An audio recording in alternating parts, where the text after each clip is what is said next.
here. He's here. Huh? He's here. He's here. Yeah. Who's here? He's getting all of us. Yes. There's one verse in the Quran that really grabbed my attention. You know, even though people send me verses every once in a while, and this was sent by a Dr. Ermark, and I think he's in Egypt.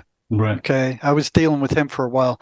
It's chapter 114 of the Quran. Yes, yes. And it says, "In the name of God, the gracious, the merciful, say, I seek refuge in the Lord of mankind, the King of mankind, the God of mankind, from the evil of the sneaky whisperer, who whispers into the hearts of people from among the Jinn and among the people." Right. I mean, that hit right on. I mean, that was like a direct hit. Yeah. Because that's what they do. They whisper into your mind. They whisper into your ear. They tell you all this garbage that's false. That's one of the things that they get very angry over. Is when I would tell a patient that they were parasites and that they were sucking their life energy, they would get furious. They did not like them knowing that at all. Yeah. So if the patient was going to go off, they would go off with that piece of information. Right. So before we looked at your work, most of us were already familiar with the fact that we're being faced with huge attacks from both big tech and big pharma. We recognize this. I think many of us recognize this in this great awakening, if that's what we want to call it, for now, for lack of a better term. But what I'm seeing is that it seems to be mirrored. These parasites, as you mentioned, like vampires sucking out energy, which are the jinn, which are the demons, which are the invisible and negative entities. Their behavior, this parasitical behavior, sucking out energy, mirrors what big tech is also doing. It's like bullies. This big tech is bullying us with the technology that we are stuck with. They're bullying our attention. They're bullying our minds and sucking our energy. In a similar way to how even the big pharma is doing. They're bullying us into taking their poisons, and sucking our energy. It's like these parasites seems to be mirrored from these entities to big tech to big pharma. You know, it's sorcery and witchcraft throughout all of these. It sounds like something that the demons would love. Yeah, exactly. And I just wanted to say something about the light, because I know you mentioned light and how you observe that after sunset it gets worse, the voices, right? Yeah. Yep. And so I was thinking, okay, what is happening in nature that does that? So, you know, as the sun goes down, the voices get worse, but as soon as day breaks, right, it breaks all of that. So we have a chapter in the Quran, which is 113. It says, "In the name of God, the Passionate, the Most Merciful, I seek refuge of the Lord of the daybreak."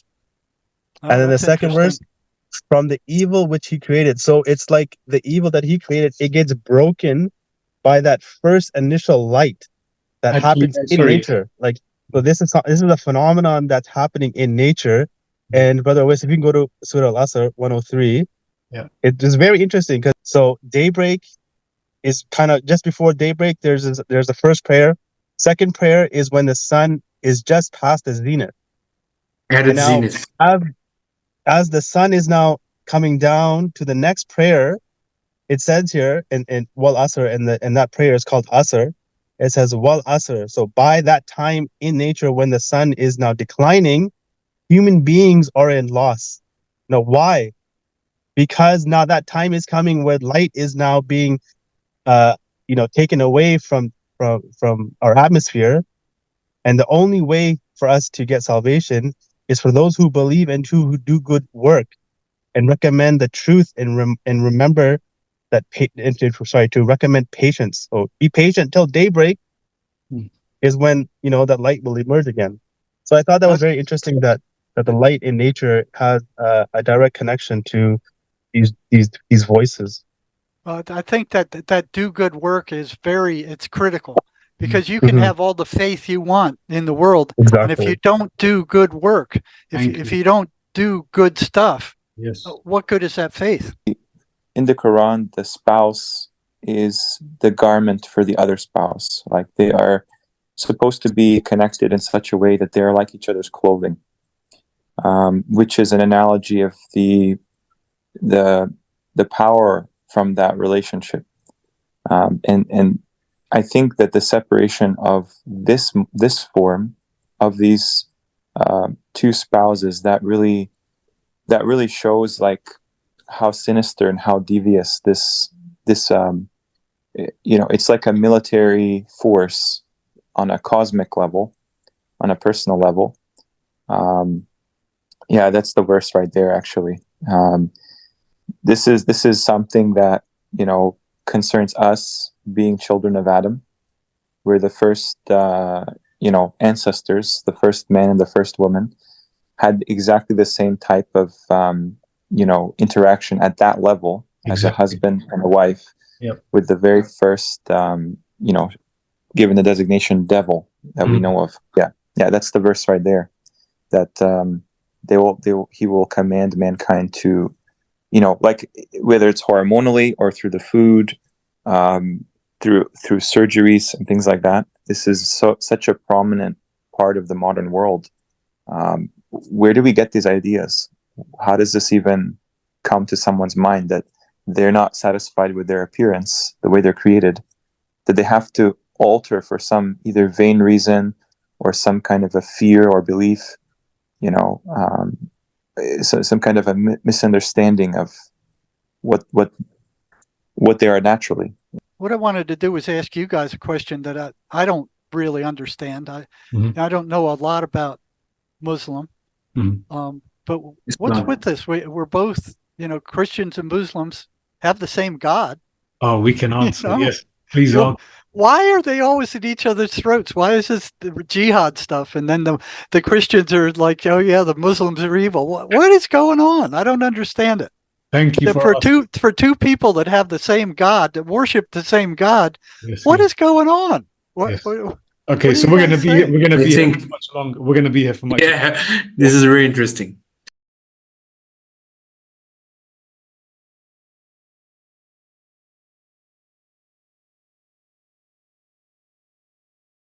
But before I introduce Jerry to the viewers, I'd like to read the warning notice that is on his website.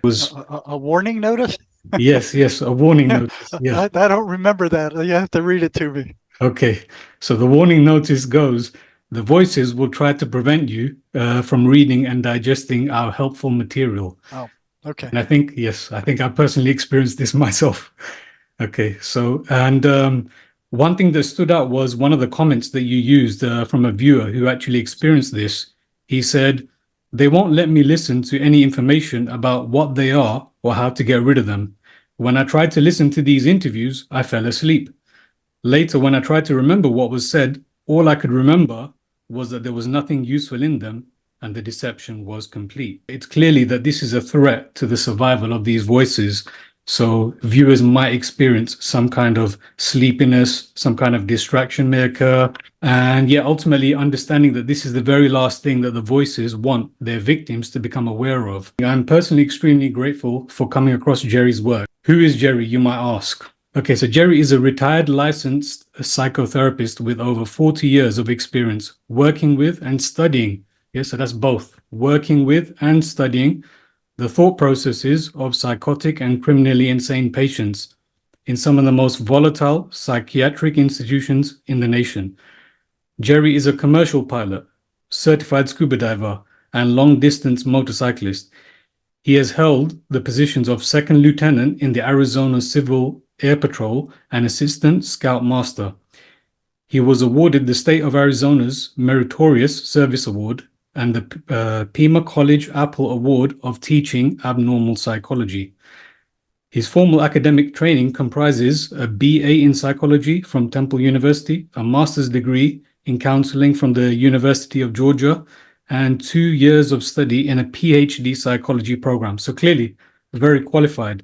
He is the co-author of An Amazing Journey into the Psychotic Mind, Breaking the Spell of the Ivory Tower, and is currently has a private practice in Arizona. So what I can see, Jerry, is that you've graduated, you've taught, you've researched, you've been in the clinical field, you've written a book, you're a MACE practitioner, which I'm sure you're going to go into later on. And I'll put everything in the description box for the viewers later. But yeah, so this is a little introduction to who Jerry is. So lastly, before I hand the mic over to Jerry, I'd like to quote C.S. Lewis from your website again in the Screwtape Letters. He says, so Screwtape says, there are two equal and opposite errors to which our race can fall about the devils. One is to disbelieve in their existence, and the other is to believe, and to feel an excessive and unhealthy interest in them.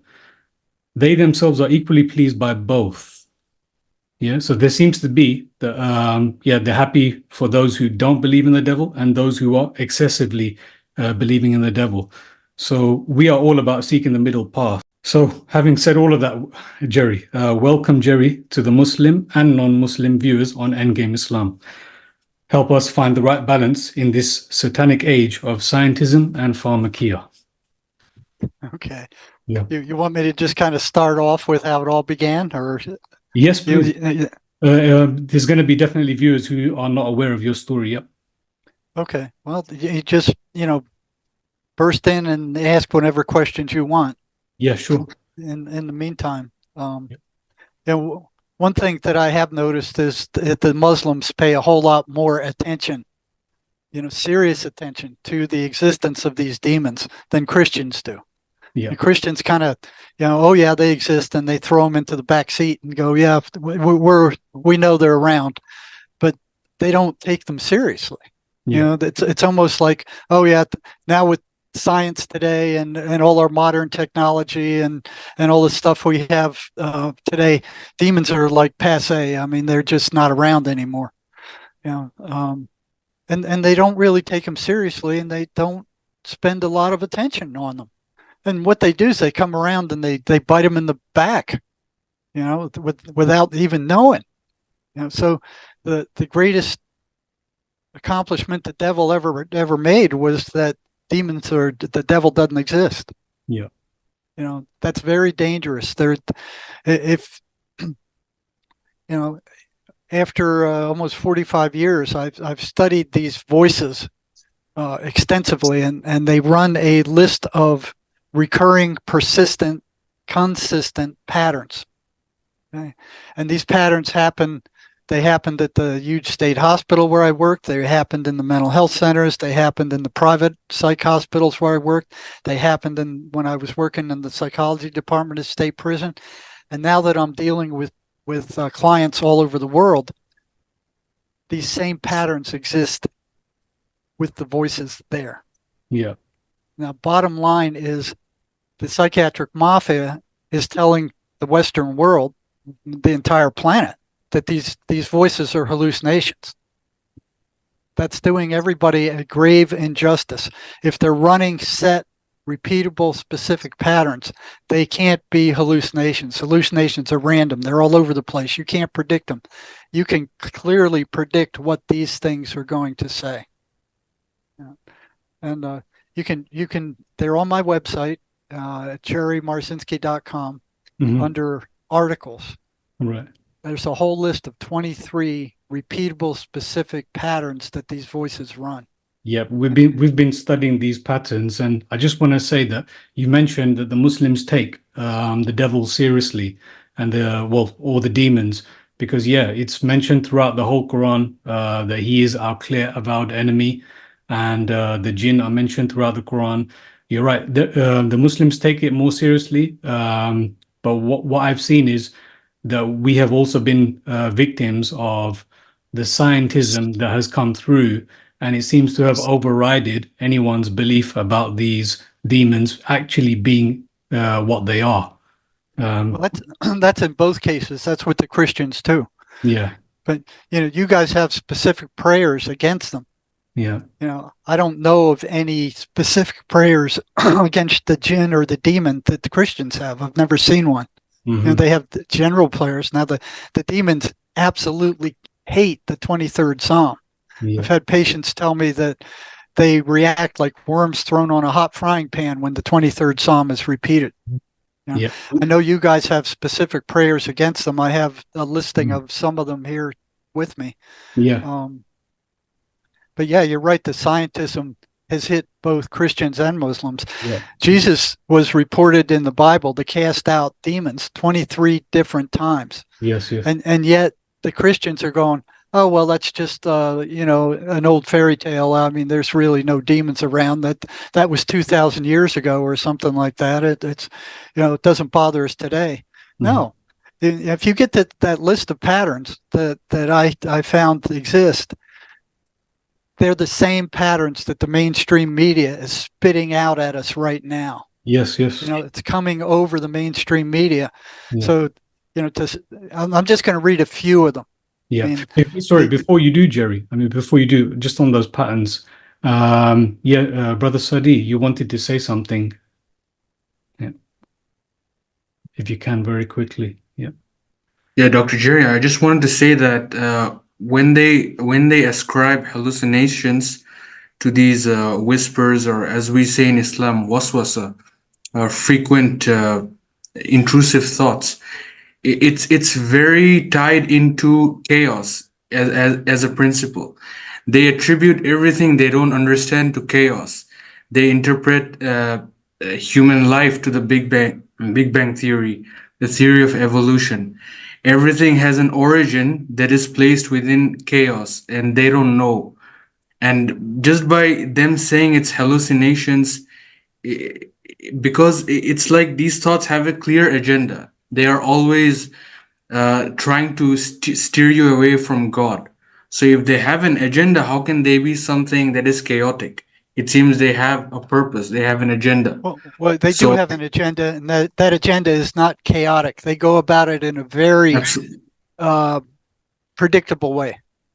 Absolutely. They're always after the destruction of the individual, and they can put thoughts into the human's thought stream.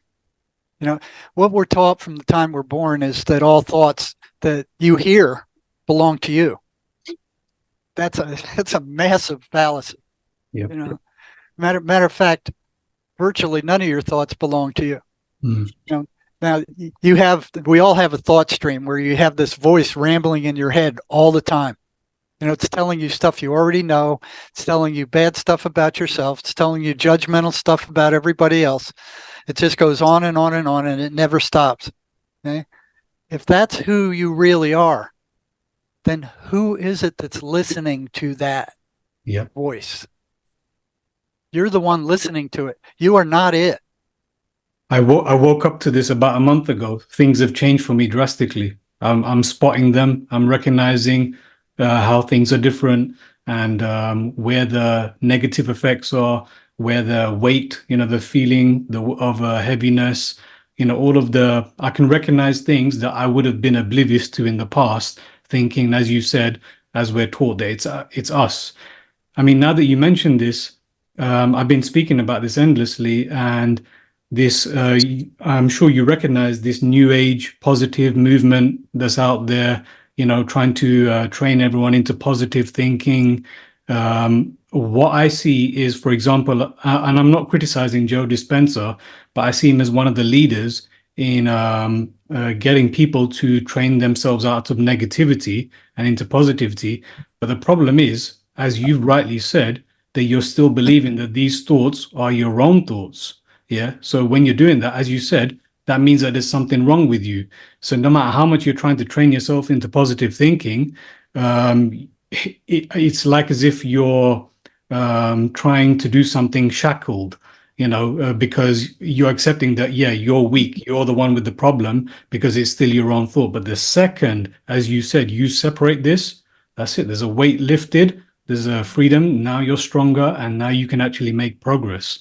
I completely agree. So this is why we're doing this today. Yeah.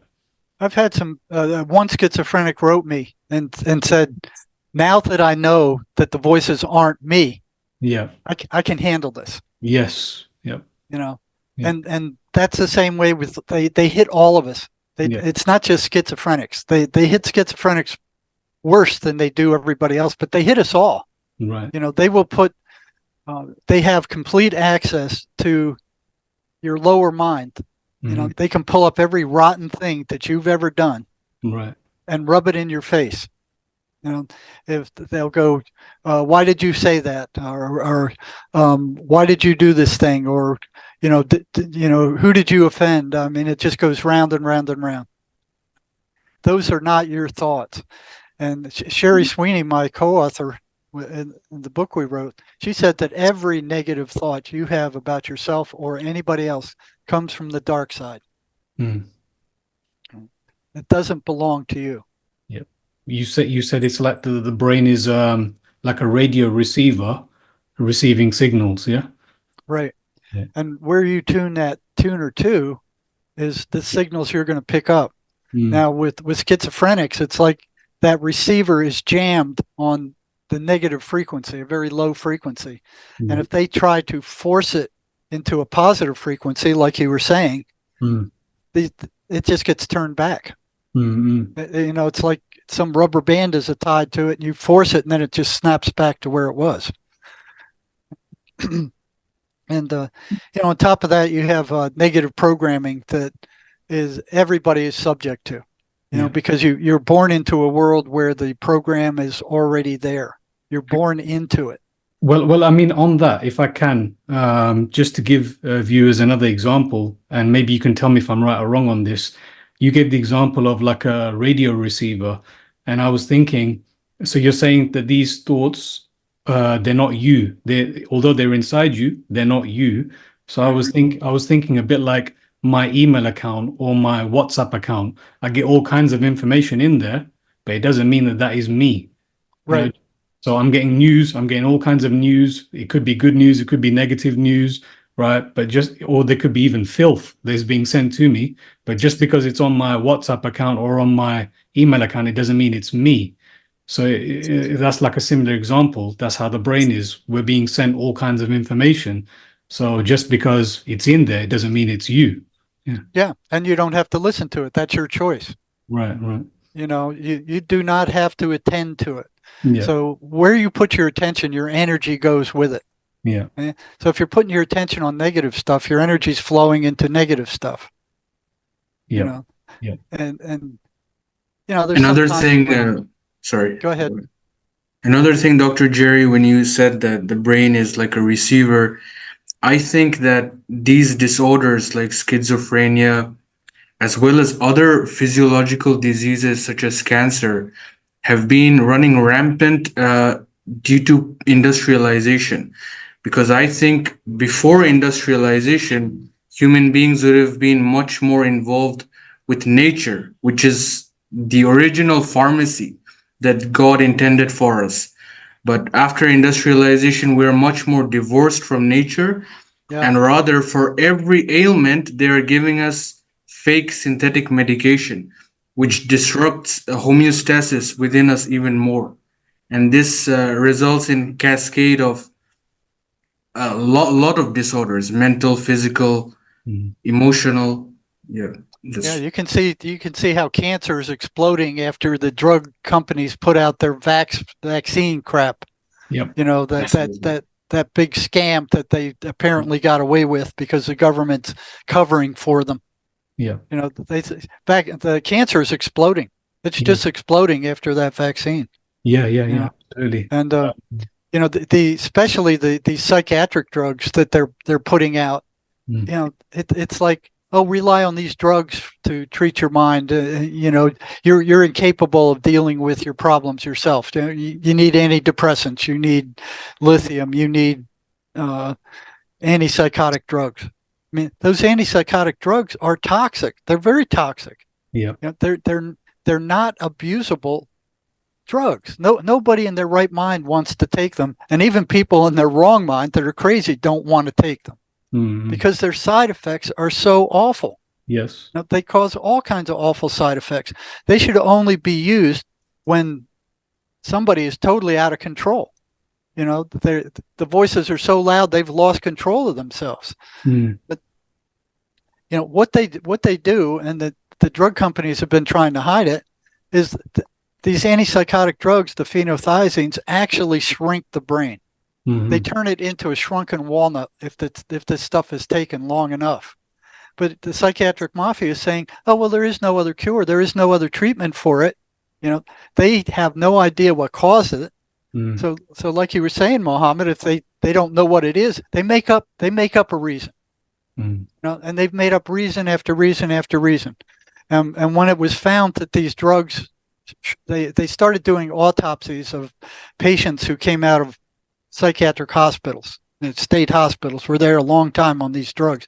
And patient after patient after patient they did autopsies on, they saw that their brains were shrunken like walnuts. There was significant neurological damage. Well, and they went, well, this is due to the medications, they say. And the drug companies and big pharma and the psychiatric mafia are going, oh, no, it's due to the schizophrenia. The schizophrenia did it. Yeah. Just to blame it off of them. So the researchers started giving these drugs to monkeys and rats and mice and found that the same thing happened. Of course, they didn't cover that. That doesn't hit the mainstream news at all. They don't let it into the journals. But these drugs that they're using cause organic neurological damage with enough use. And so do their shock treatments. In the long run, if they're on these drugs for a long period of time, they're doing a lot more damage than they're doing good. Is this not modern day sorcery? It is. Yeah. They're getting away with it.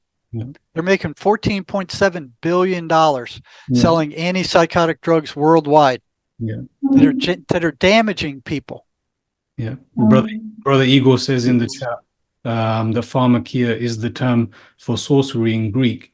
And Brother Imran is saying that pharmacy and Pharaoh seem to be connected, like going back to the time of Moses and Pharaoh, the magic. We've got lots of these lessons in the Quran. It's just this is the first time, obviously, we're in conversation, but there's so much we've been discussing ourselves that it's just hard to see where to begin from, because everything you talk about is extremely relatable to everything that is in the Quran, whether that is magic, being in the form of fear. I'll leave you to tell the story, Jerry, but there's just so much. It's just hard to tell where to begin with. Well, that's good to hear, because I've never read the Quran myself. Right. Yeah, we have. That's why we were so excited to speak to you, because your research is corroborated by the Quran, and us. We have been studying the Quran, and we have been seeing these things as well. Yeah. In the Quran, it's also Satan says to Allah that I will attack them. By them, it's implying Banu Adam, the children of Adam. Satan says to Allah, he will attack them from every direction, from above, from below, and we can see this now. They have hijacked the weather. They have hijacked the environment. They have hijacked the food. They have hijacked medication. They have hijacked even us. Our genome is under their control, and they have attacked us from everywhere. There is no escape route. So we can see this in our lives. Satan has done this. Yeah. If anyone has any verses, please do share so that I can bring them up for Jerry. But yeah, the verse that you were speaking about is where Satan says in the Quran that he's going to get them from behind and in front and from the right and from the left. And a lot of people have said that this means, well, not a lot of people, some people say that this means, and the reason why I want to bring this up is because you mentioned how these entities, they bring up your memories, which is things of the past. So people say that when Satan says he's going to get us from behind, they say, oh, that's your depression from what happened before. And when Satan says he's going to get us from in front of us, it's what is we're anxious about what is coming before us. And when he says that he's going to come from the right and the left, it's some people say that that's pulling us to the extremes, extreme two choices that he always seems to kind of give us. But most of the time, the case is both options are a falsehood, So yeah, there is this, and the fact that people will ultimately become very ungrateful to the Creator as a result. So if anyone does have the verses, please do put them in the chat. Well, I think it'd be a good idea to give Jerry maybe the context of where it all began. Yeah. Before even mankind comes down to earth, that this hatred, this jealousy that started in the heavens, then then you get the context of where did this hatred even begin, right? So when I guess the story starts where Allah asks the angels, including Iblis, which is the chief devil, to prostrate to Adam as an act of following the command of God. And Iblis, the chief devil, he said, "Why should I bow down to a lesser creation?" Right. So so he looks at Adam as in, like, he's lower than me. How can I bow down to someone that has less power than me? So he looked at him at his physical being and and was completely void of the spiritual side of Adam, right? So, and then he makes an agreement with God that, give me till the day of judgment, and I'm going to destroy them. I'm going to sit on the path. So he's sitting on the path that we're trying to find to misguide all of us. Yeah. And the path of truth. Yep. So which is the path of truth, which is the path that we're trying to all, to be on. So if I can show Jerry the context to that verse, so yeah, he says he's going to come. So I just want to. He's here. He's here. Huh? He's here. He's here. Yeah. Who's here? He's getting all of us. Yes. There's one verse in the Quran that really grabbed my attention. Even though people send me verses every once in a while, and this was sent by a Dr. Ermark, and I think he's in Egypt. Right. Okay, I was dealing with him for a while. It's chapter 114 of the Quran. Yes. And it says, "In the name of God, the gracious, the merciful, say, I seek refuge in the Lord of mankind, the King of mankind, the God of mankind, from the evil of the sneaky whisperer, who whispers into the hearts of people from among the Jinn and among the people." Right. I mean, that hit right on. I mean, that was like a direct hit. Yeah. Because that's what they do. They whisper into your mind. They whisper into your ear. They tell you all this garbage that's false. Yeah. So these are what you just referenced there, Jerry. This surah. So the whispers, if you look at the Arabic, is al-waswas. Yeah, al-waswas. So that's, you can already tell that sounds like whispers, and we found that this is actually in, I think, modern day Arabic. They refer to that as obsessions. So again, it just goes back to looking at your research with regards to, I think, OCD. Is OCD mentioned in your research? Yes. And it's part of it. Yeah, and it just makes sense that these whispers are like a form of obsessions that Satan seems to get us in a loop. These obsessions, like how can you put it? Like compulsions. Yeah, OCD, obsessive compulsive disorder. So yeah, he's compelling us with these voices are compelling us to do something, and they compel us to do it obsessively. That's the way I see this ultimately with this OCD. But they don't attribute that to something from Satan or his minions. Ultimately, they label that as a mental disorder. Yeah. And psychiatry labeled almost everything a mental disorder. Yeah. I mean, and their only treatment for anything are their toxic drugs. Yeah. I don't know if you guys dealt much with psychiatrists. I've dealt with them all my life. Right. I watched what they did in the state hospital. I watched what they do in the private hospitals. They only spend a few minutes with each client, maybe 15, 20 minutes at the most. Then they prescribe these drugs, and then they bring them back in a couple of weeks and say, well, how are your drugs doing? People are spiritual. The psychiatrists believe that all mental illness is due to some physical chemical imbalance of some kind.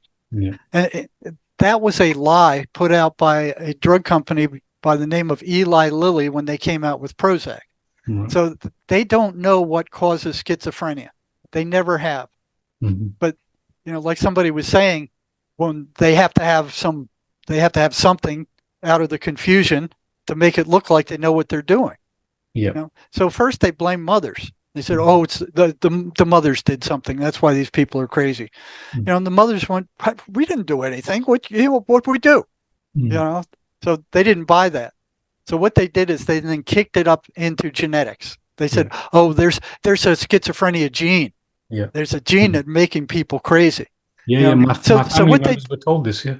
What they did is they took it from mothers that were observable and kicked it up into an area where 99% of the human race could not research it.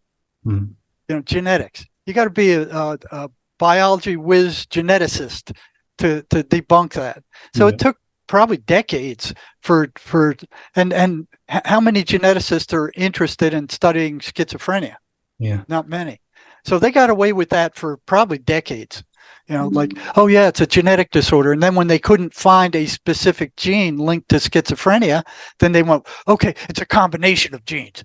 It's so complicated. Nobody in their right mind could ever understand it. Only geneticists could understand it, but it's the genes and there's nothing you can do about it except take our toxic medications. So the geneticists finally caught up with them and said, listen, we don't see anything genetic. There is no genetic schizophrenic gene. There is no combination of genetic schizophrenic genes that we can find. Dump this garbage. The proof is not there. They say there's proof, but the proof is not there when you go to look for it. No, there's no proof. And what happened is in the back in 1910 or something, the Carnegie and the Rockefellers took over the medical system with they paid off Congress to write laws saying that the only doctors that could be graduated from medical schools are the ones that have taken a pharmacology curriculum. Okay, so here's the drug companies right in there. They took over the medical system then.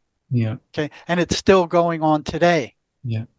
They're still teaching pharmacia in the medical schools. It seems like to me the way they get it is once people have woken up to the lies, they've got a more impoverished group of people ready to get higher up in life. So now they will be the ones to study this for the hope of their future, whereas others have already woken up and now they're onto the alternative paths.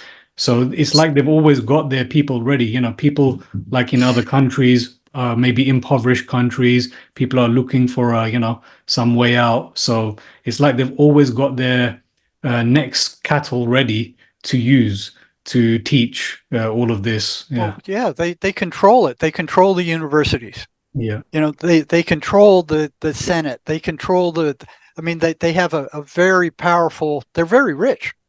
So they have a very powerful lobby. They control the Congress. They control the Senate. They bought off these people. These laws that they've made, for instance, you look at what's happening here. Somebody who's schizophrenic and hearing voices that he can't control and out of control. They have to go to a psychiatrist first. Okay? They can't just go into a pharmacy and get that stuff. The psychiatrist charge them, I don't know, $100, $250 for a consult. Okay, after you wait for weeks to get in, because they've got everybody convinced that medicines are the only treatment for anything. So these psychiatrists are backed up for some of them for months. You get in there, he spends no more than an hour with you, probably 45 minutes at the most, gives you a diagnosis, which is a bunch of crap that they just made up, and then gives you a prescription for an antipsychotic drug that costs probably $800 to $1,000 a month to stay sane on if you get it from a pharmacy here. Okay, and then it's toxic on top of that. You can go, I live 60 miles north of the Mexico border.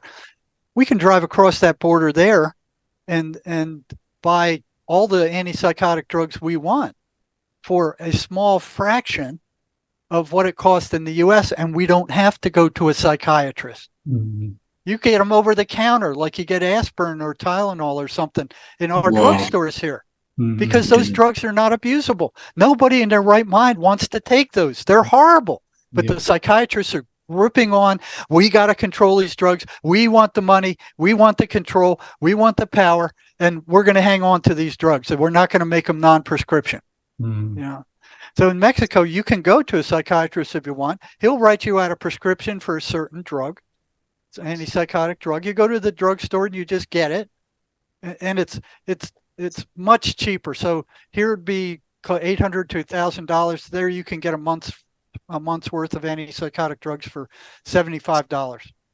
So that's how much of a markup they got on these drugs. And they're just squeezing people to death, you know. And these are the people that can least afford it. You know, people whilst who are robbing them, whilst robbing them or their families blind. Yeah. You know, and then they go, oh, the medical costs in the U.S. are out of control. Mm. You know, and then there's certain drugs you can't even bring back. They're not dangerous, but you can't bring them across the border. I mentioned just a little while ago that my family members were told this, what you were saying, from a psychiatrist, because I have a cousin who about, I think maybe 15, 20 years ago, when he first went to university, he must have ended up taking some kind of substance, not sure what exactly. As people do. Again, I think everyone knows what happens when they go to university, all kinds of things you're experiencing for the first time. But in my cousin's case, something happened, especially to him, right, that didn't happen to anyone else that we knew of. And they said that, oh, he's got, it was just too much pressure. He's got some kind of chemical imbalance in his brain, as you said. They blamed it on genetics, put him on drugs. And now, as you said, what does it do? It just shrinks your brain. Yeah. So, it's sad to see that, yeah, people end up losing their lives when, because under the name of science, under the name of genetics, under the name of, some kind of predisposition that this is your fate. Yeah, this is the fate that God handed you. Astaghfirullah. It's not the case. You're being taught a bunch of lies. So I was just thinking that this sorcery and witchcraft is, these are things that we've been looking at, like many, for the last few years. And so just one thing I wanted to say, Dr. Jerry, if these mental disorders were actually emanating from chemical imbalances or genetic defects, then the outcome would be physiological damage. But in no case of schizophrenia or other mental disorder such as OCD do you see any physical manifestation. It's always something ethereal, something etheric that the patient is reporting, and that thing is unseen. So just by logical thinking, you can completely disprove the notion that these are arising from chemical imbalances or genetic defects. Yeah, matter of fact, they don't have a single objective test of any kind to verify any of those diagnoses that they have in that DSM of theirs. They treat that thing like the Bible. They every single one of those diagnoses have been made up. They've taken segments of human behavior and they turned them all into disorders. They tried to make them diseases, but the medical establishment says, no, these don't meet the criteria for diseases. There is no germ. There is no physiological anything that we can find, that would match the description of a disease. So they stopped them there. So they changed them into disorders. Okay. And this is their Bible. They have this big fat book of mental illnesses, they call them, or disorders, they call them. And they've virtually made them all up. Yep. Like I said, there's not any objective test. There's no EEG, EKG, blood test, lab work. There's nothing that can determine objectively any of these disorders. So that whole DSM of theirs is a complete work of fiction. Yeah. And it looks so official. You open it up and here's all these mental disorders and classifications and subclassifications and these numbers.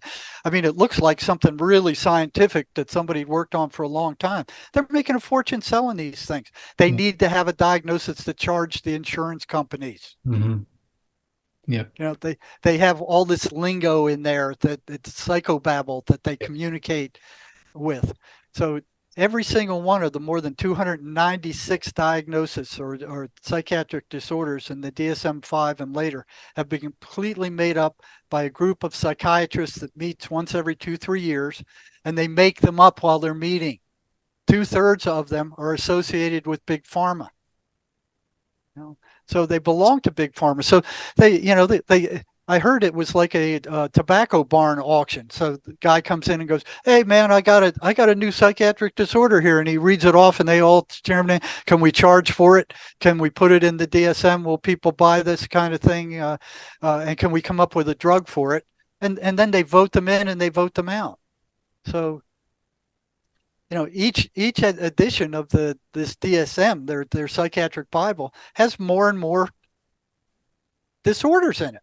They just make them up. So in 1952, the DSM-1 had 106 psychiatric diagnoses in it. In 1980, there were 256. The DSM-5 lists 297, and they're fabricating more all the time.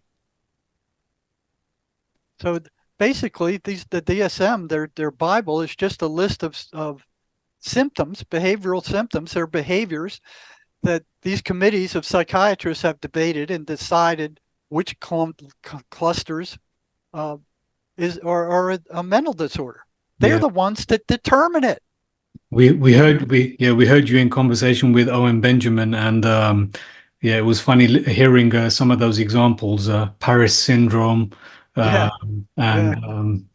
just all kinds of made up things. But ultimately they seem like I read your what you shared with me. What was it? Black toads.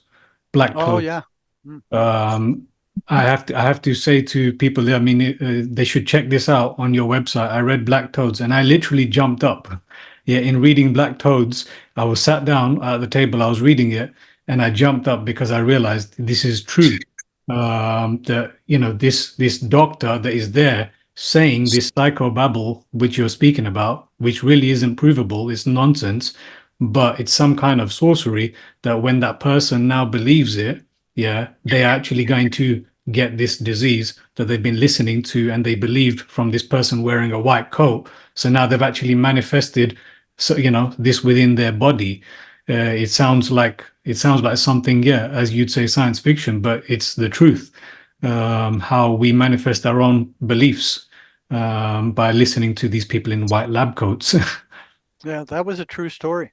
Yeah. So and they're spreading this pharmakia stuff of theirs into the kids now. The number of children and adolescents in the United States on psychiatric drugs is now over 7 million and growing. Yeah. More are starting. They're starting on kids younger and younger. Yeah. And 1 million of them are on antipsychotic drugs. These drugs destroy their brain, and they're putting kids on them. Yeah.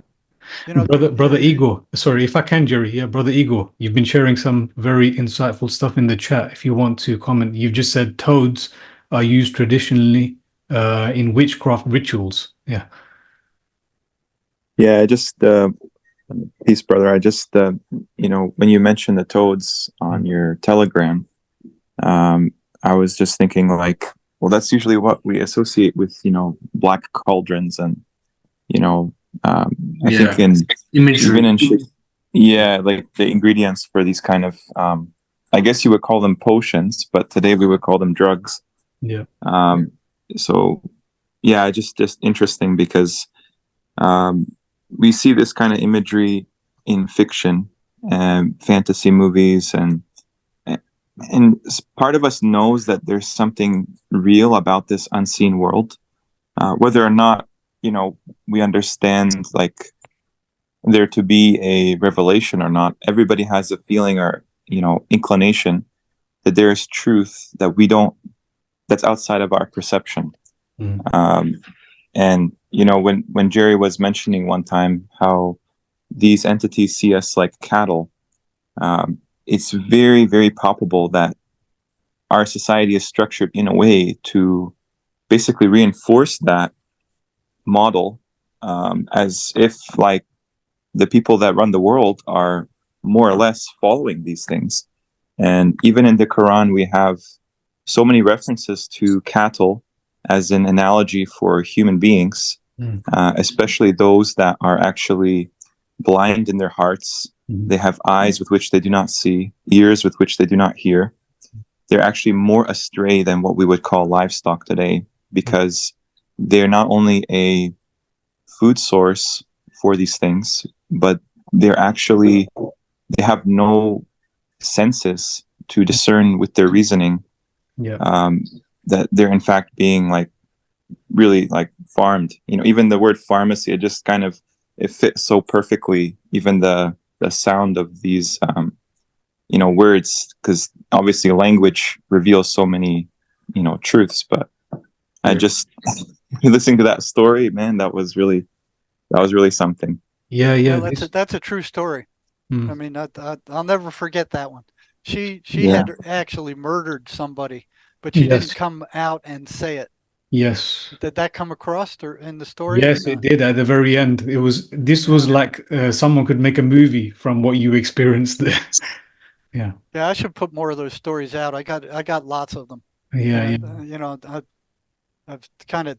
But I mean, as far as we're concerned, in the Quran, self-defense is okay, or you know, killing someone. I don't know. I mean, I'm not sure exactly what she did. Did she? Yeah, she killed her husband because. Yeah, this is interesting how it's. She killed the guy who she was molested as a child. Yes. And her young daughter was molested as a child. Yeah. So she killed the guy who molested her daughter. Yeah. And got apparently got away with it. Yeah. You know, but she was very careful with how she worded that. Yes. Yes. Exactly. And Dr. Jerry, sorry, I've been meaning to say this, but like in my observation, mainly people who kill themselves in suicide, or people who really suffer with depression, oftentimes if you really dig into their past, you can see that they've been sexually molested. And you know, with these recent coverages in media, for example, Epstein Island and all these things, we can see what the elites do in their secret parties.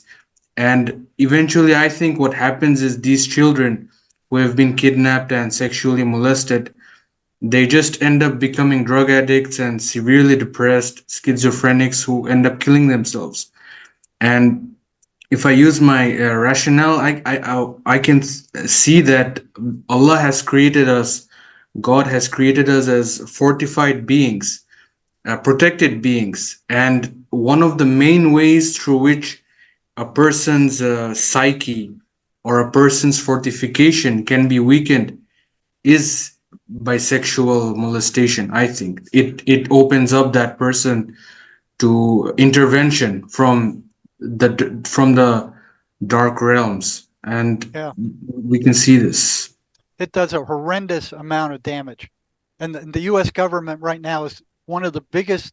They're complicit in one of the biggest child sex trafficking scandals on the face of the planet. You look at like, what is there, like 87,000 children that they've lost track of coming across the border. They didn't even have to have a place for them. All they had to have is an address, and they would ship these kids to these addresses. They're powering across the border by themselves, unprotected. They're damaging these youngsters that are going to be citizens horrendously. You know, it's horrendous the amount of damage that does. Being a therapist, I deal with it frequently. It just really tears these people up. It makes a mess of them. And here's the government, you know, protecting these child molesters. You know, like look at all these people that went to Epstein Island, all these politicians that were there, and look how hard they fought to keep that Epstein list from becoming public information. They fought that tooth and nail for years. You know, finally it came out. You know, and you know, what was it? The Catholic Church, when they find out these priests are molesting people, they don't get rid of them. They just move them somewhere else. I heard the Mormons did the same thing. You know, it just does so much damage. These people should be executed, in my opinion. Just get rid of them. They cause so much damage to youngsters that it's incredible. What you've shown, Jerry, in your research is that we become food source for these entities. I think it might have been in one of your discussions, you were mentioning how they need us. They can't experience anything, so they need us to experience. So if they want to drink, they need to drink through us. They need to eat through us. And this is ultimately what we believe. If we are not protected, then then we become vessels for them. If we're not doing the right things according to the Quran, then we become vessels for them. And this is what Brother Muhammad was mentioning about these people with sexual trauma. So what I've seen is that they manipulate us by trauma, and that trauma could be imposed upon us, or it could be from us sinning. So therefore, we've created a trauma of our own. That's how I see this. Either us sinning, which we are traumatizing ourselves, or we are actually innocent.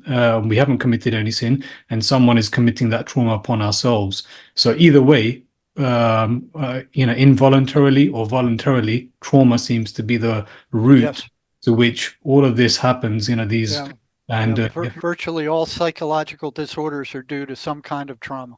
And then there lies on top of it. They don't mess with the trauma. You won't find 99% of the psychiatrists won't deal with trauma. All they do is give you drugs to kind of drug you down. They don't deal with the cause. Numb you down.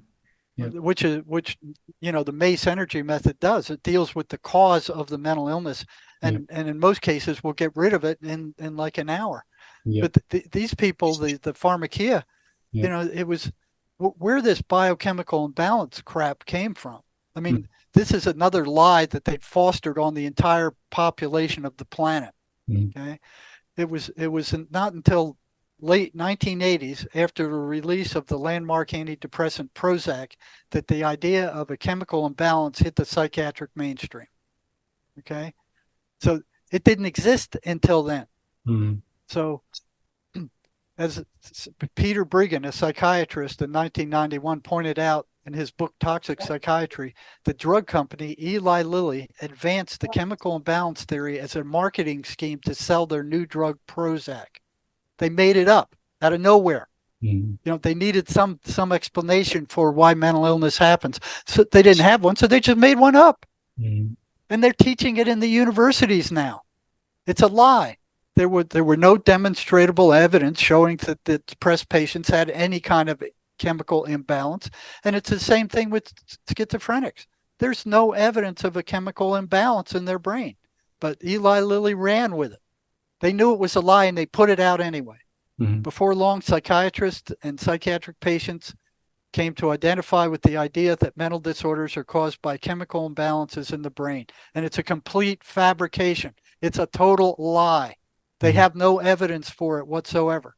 Matter of fact, I noticed that when I was working at one of the biggest psychiatric hospitals on the planet when I first went to work. I was brainwashed in school too to believe, oh yeah, mental illnesses are a chemical imbalance of the brain. That's what they taught us. And we didn't have any access to a clinical population, so there was no way for us to check that out. And we only began to get access to a clinical population a little bit in the master's degree.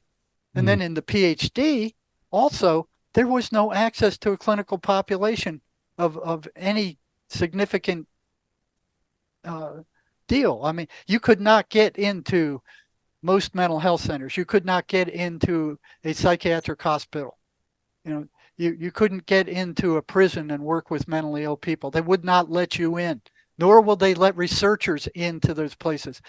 In the entire, 45 years I spent working on the front lines of mental health, I never saw a researcher on the front lines. All this garbage comes out of the universities. So the universities are now pushing this false chemical imbalance theory. That's what they're teaching to the thousands of psychiatrists and psychologists that they graduate every year, that it's a chemical imbalance and the only way to treat it is through their toxic drugs. It's a total fabricated lie that they've hit the entire planet with it. They've got the entire planet believing that the only way to treat any kind of mental illness is with their toxic drugs. The total fabrication. Yeah, brother Joel in the comments, he says, hurt people. If you get that. Hurt people, as in people who are hurt other people. Yeah. So what we're experiencing is these people are truly hurt and they are trying to hurt us. That's what it is. Yeah. Exactly. And that's like that story, Black Toads. Yeah. That the mother was molested. Mm. Okay. And Yeah. now the child was molested, and Yeah. and that just gets passed on. Yeah. You know, males who are molested, they molest others. It just goes on and on and on. It's got to be stopped. Yeah. You know, and you know, you look at the Western Mental Health Center. Yeah. You know, here we have more psychiatrists, more psychologists, more psychiatric drugs on this planet than we've ever had in the history of mankind. Okay. There's over 50,000 people in the United States who commit suicide, who kill themselves every single year. A great majority of them on antidepressant drugs. You know, that's as many people as were killed in Vietnam. Year after year. This is just 1 year. We it's are year after year after year after year. We're in a different kind of war, isn't it? Yeah. It's a different kind war. of war. Yeah. So you know, and here they are pushing. You know, they have all these drugs, all these psychiatrists, and yet we're more mentally ill than we've ever been in the history of mankind. I mean, between 2000 and 2018, suicide rates increased 37%. An estimated 24 veterans are killing themselves every day in the U.S. You know, and from 2006 to 2016, the suicide rate increased by 2% a year, with 1.4 million suicide attempts in 2017 and 47,000 deaths. This is the report card for the psychiatric mafia and big pharma. I'd say this is a good solid F. You know, 10,000 Americans are diagnosed with schizophrenia every year. And schizophrenia is among the top 10 health problems on the planet. And they're pushing this lie that it's caused by a chemical imbalance. Okay? According to the Center for Disease Control, the U.S. suicide rates have reached the highest level since World War II. Assaults, murders are increasing every year, with the prison population just blowing the walls off the prison. They are overcrowded prisons. They have to build more and more prisons. You know, does this look like it constitutes an effective mental health system to you? This is disgusting. Absolutely not. It's based on lies. It's based on propaganda. And it's based on deception.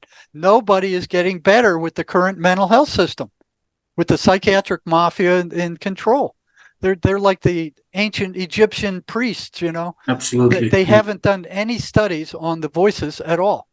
They just went, we hereby pronounce that the voices are hallucinations. They haven't done a single study on any of those voices. Nowhere. They just publish it. They just say it. And the only treatment is drugs. Yeah. That's far from the truth. You know, far from the truth. You know, matter of fact, a lot of people are saying they get better quicker without those drugs. Yeah. I saw Dr. Jerry, when I look into these things, it seems to me that the people who are at the helm of, let's say, the psychiatric mafia, the pharmaceutical industry, the government, the priest class, people who hold positions of leadership, commit acts which humiliate themselves in order to gain favor with the higher ranking demonic principalities.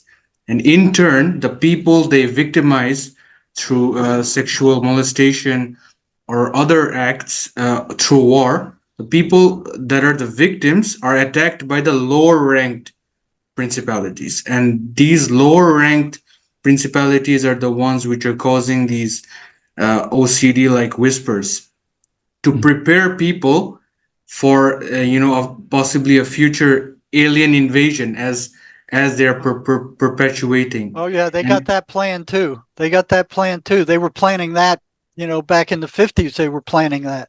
You know, and now you're seeing this now, you know.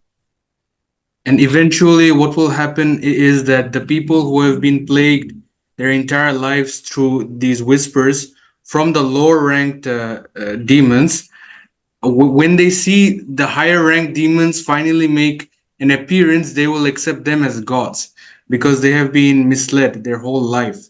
So you can see that they have carefully produced a structure of evil through which they are attacking people of different classes. Yep. They're hitting everybody. And people need to realize that these things they're also parasites. One thing I noticed with when I was working with schizophrenics, and I first started working with them in this big giant psychiatric hospital where I went to work when I started. There were over 10,000 psychiatric patients in that hospital. It was the size of a small town. There was every mental illness known to man in that place somewhere. And with me being an adrenaline junkie and interested in abnormal psychology, it was like a kid walking into a candy store. It was like, wow, look at this. What causes all this? Why is this? They didn't have any answers. Yeah. And you look in their DSM, all those things are descriptions of mental disorders. There is no cure for them. There is no treatment for them. They always go to the drugs. Yeah. It's drugs. And even now, I mean, I pulled this a few weeks ago. This came from WebMD. It's like here they are saying schizophrenia is genetic. They said doctors don't think there's just one schizophrenia gene. Instead, they think it takes many genetic changes or mutations to raise your chances of having mental illness. You're more likely to get schizophrenia if someone in your family has it. If it's a brother, sister, whatever, your chances increase by 10%. They don't look at the fact that the way a schizophrenic treats their daughter or son actually contributes. They're blaming it all on genes, and they have no evidence for this whatsoever. And this was just taken off the internet just weeks ago. They're still doing it, even though they know it's a complete fabricated lie. They're still pushing it to sell their drugs. Saying that it's the genes is another way of saying this is the fate that you've been handed. Yeah, right. This is the fate, and this is what we have been awakening ourselves as quote unquote Muslims following the Quran. We have been awakening to the fact that we've also been taught this lie. Well, I'm just going to say outright that everything is we fate. all have. Yeah, that everything is fated. This is the form of control. This is even something that the Muslims are victim of, that they're taught that something along the lines of, I won't go into this right now, but this whole idea of fate, it's one of their weapons, it seems, to try to tie people down to acceptance. That don't question it, don't argue about it, don't dig deep, don't find it. This is the fate that you've been handed, and don't just leave it there. Yeah. Yeah. Dr. Jerry, that's kind of what you face in school, all the way in undergraduate school and graduate school, all the way to the PhD program. Don't question us. Yeah. We are the ones, we are the masters. We will teach you. You don't question us. And I got in a lot of trouble for questioning them. They didn't like it. And the higher you went, the more they disliked it. Yeah. They hated being questioned much more in the PhD program than they did in the master's program or undergraduate program. They do not want to question anybody questioning their authority or what they're saying. And what they're teaching, for the most part, is a complete bunch of lies. And they're profiting from it greatly. I saw that in the psychology department because I did a degree in psychology, and I saw that. And this was, I did it as an adult. I went 10 years later than most people. And this is the problem I had. I was asking questions as well when everyone else was just swallowing everything. Yeah. And I was asking questions like, okay, this doesn't make sense. They were showing me how insignificant data can be published to make a journal. I mean, to make an article in a journal saying that this is proof that this is what happened scientifically, even though the data was insignificant. Because I experienced that firsthand in the PhD program. One day in the second year of the program, the head of the psychology department, the PhD psychology department, pulled all of us together. Yeah. And he was teaching a seminar on how to lie with statistics. Yes. And I'm sitting there looking at this, and I'm going, wait a minute. I wasn't no statistic expert, but I had a number of statistic courses under my belt before I got there. Yeah. And I'm looking at this and I'm going, hey, that doesn't make sense. You're treating this, top 5% of this population as if it's the entire population. Yeah. Well, how can you do that? And he said, well, if they're too stupid to know that that's what I'm doing, that's their problem. And I was shocked. Yeah. I was just absolutely shocked. There was one other guy in the program who turned around and we looked at each other like, what? What? Exactly. You know, like how can they? And then we had to snap back real quick before he saw us. Yeah. You know, because if he would have spotted us, that would have been it. And all the rest of the students are sitting there like, oh yeah, that's how it's done. Yeah. And I'm like, my head was just blown wide open. It's like, what is going on in this place?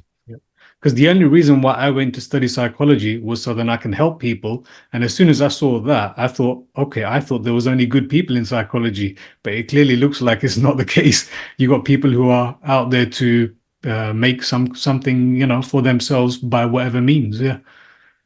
Yeah. No, if you really want to help people, now I've got 4 years of undergraduate psychology from Temple University. I've got a master's degree in counseling from the University of Georgia. I got 2 years in a PhD program. You know, if you and there was nothing there that could clinically help anybody. Yeah. You know, that there was maybe a handful of things that I learned were useful, but clinically, there was nothing there. Nothing that really worked.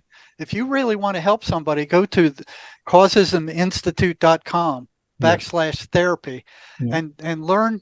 You know, get certified in the MACE energy method. It's an energetic psychotherapy that goes in there and it will actually remove or disable psychological disorders that these drug people are drugging people for. Right. In an hour, it will get rid of a major depression or a child molestation or something in an hour, and it never comes back. And I know you've become a practitioner in the last year. I did. When I saw how well it worked, I did it. Right.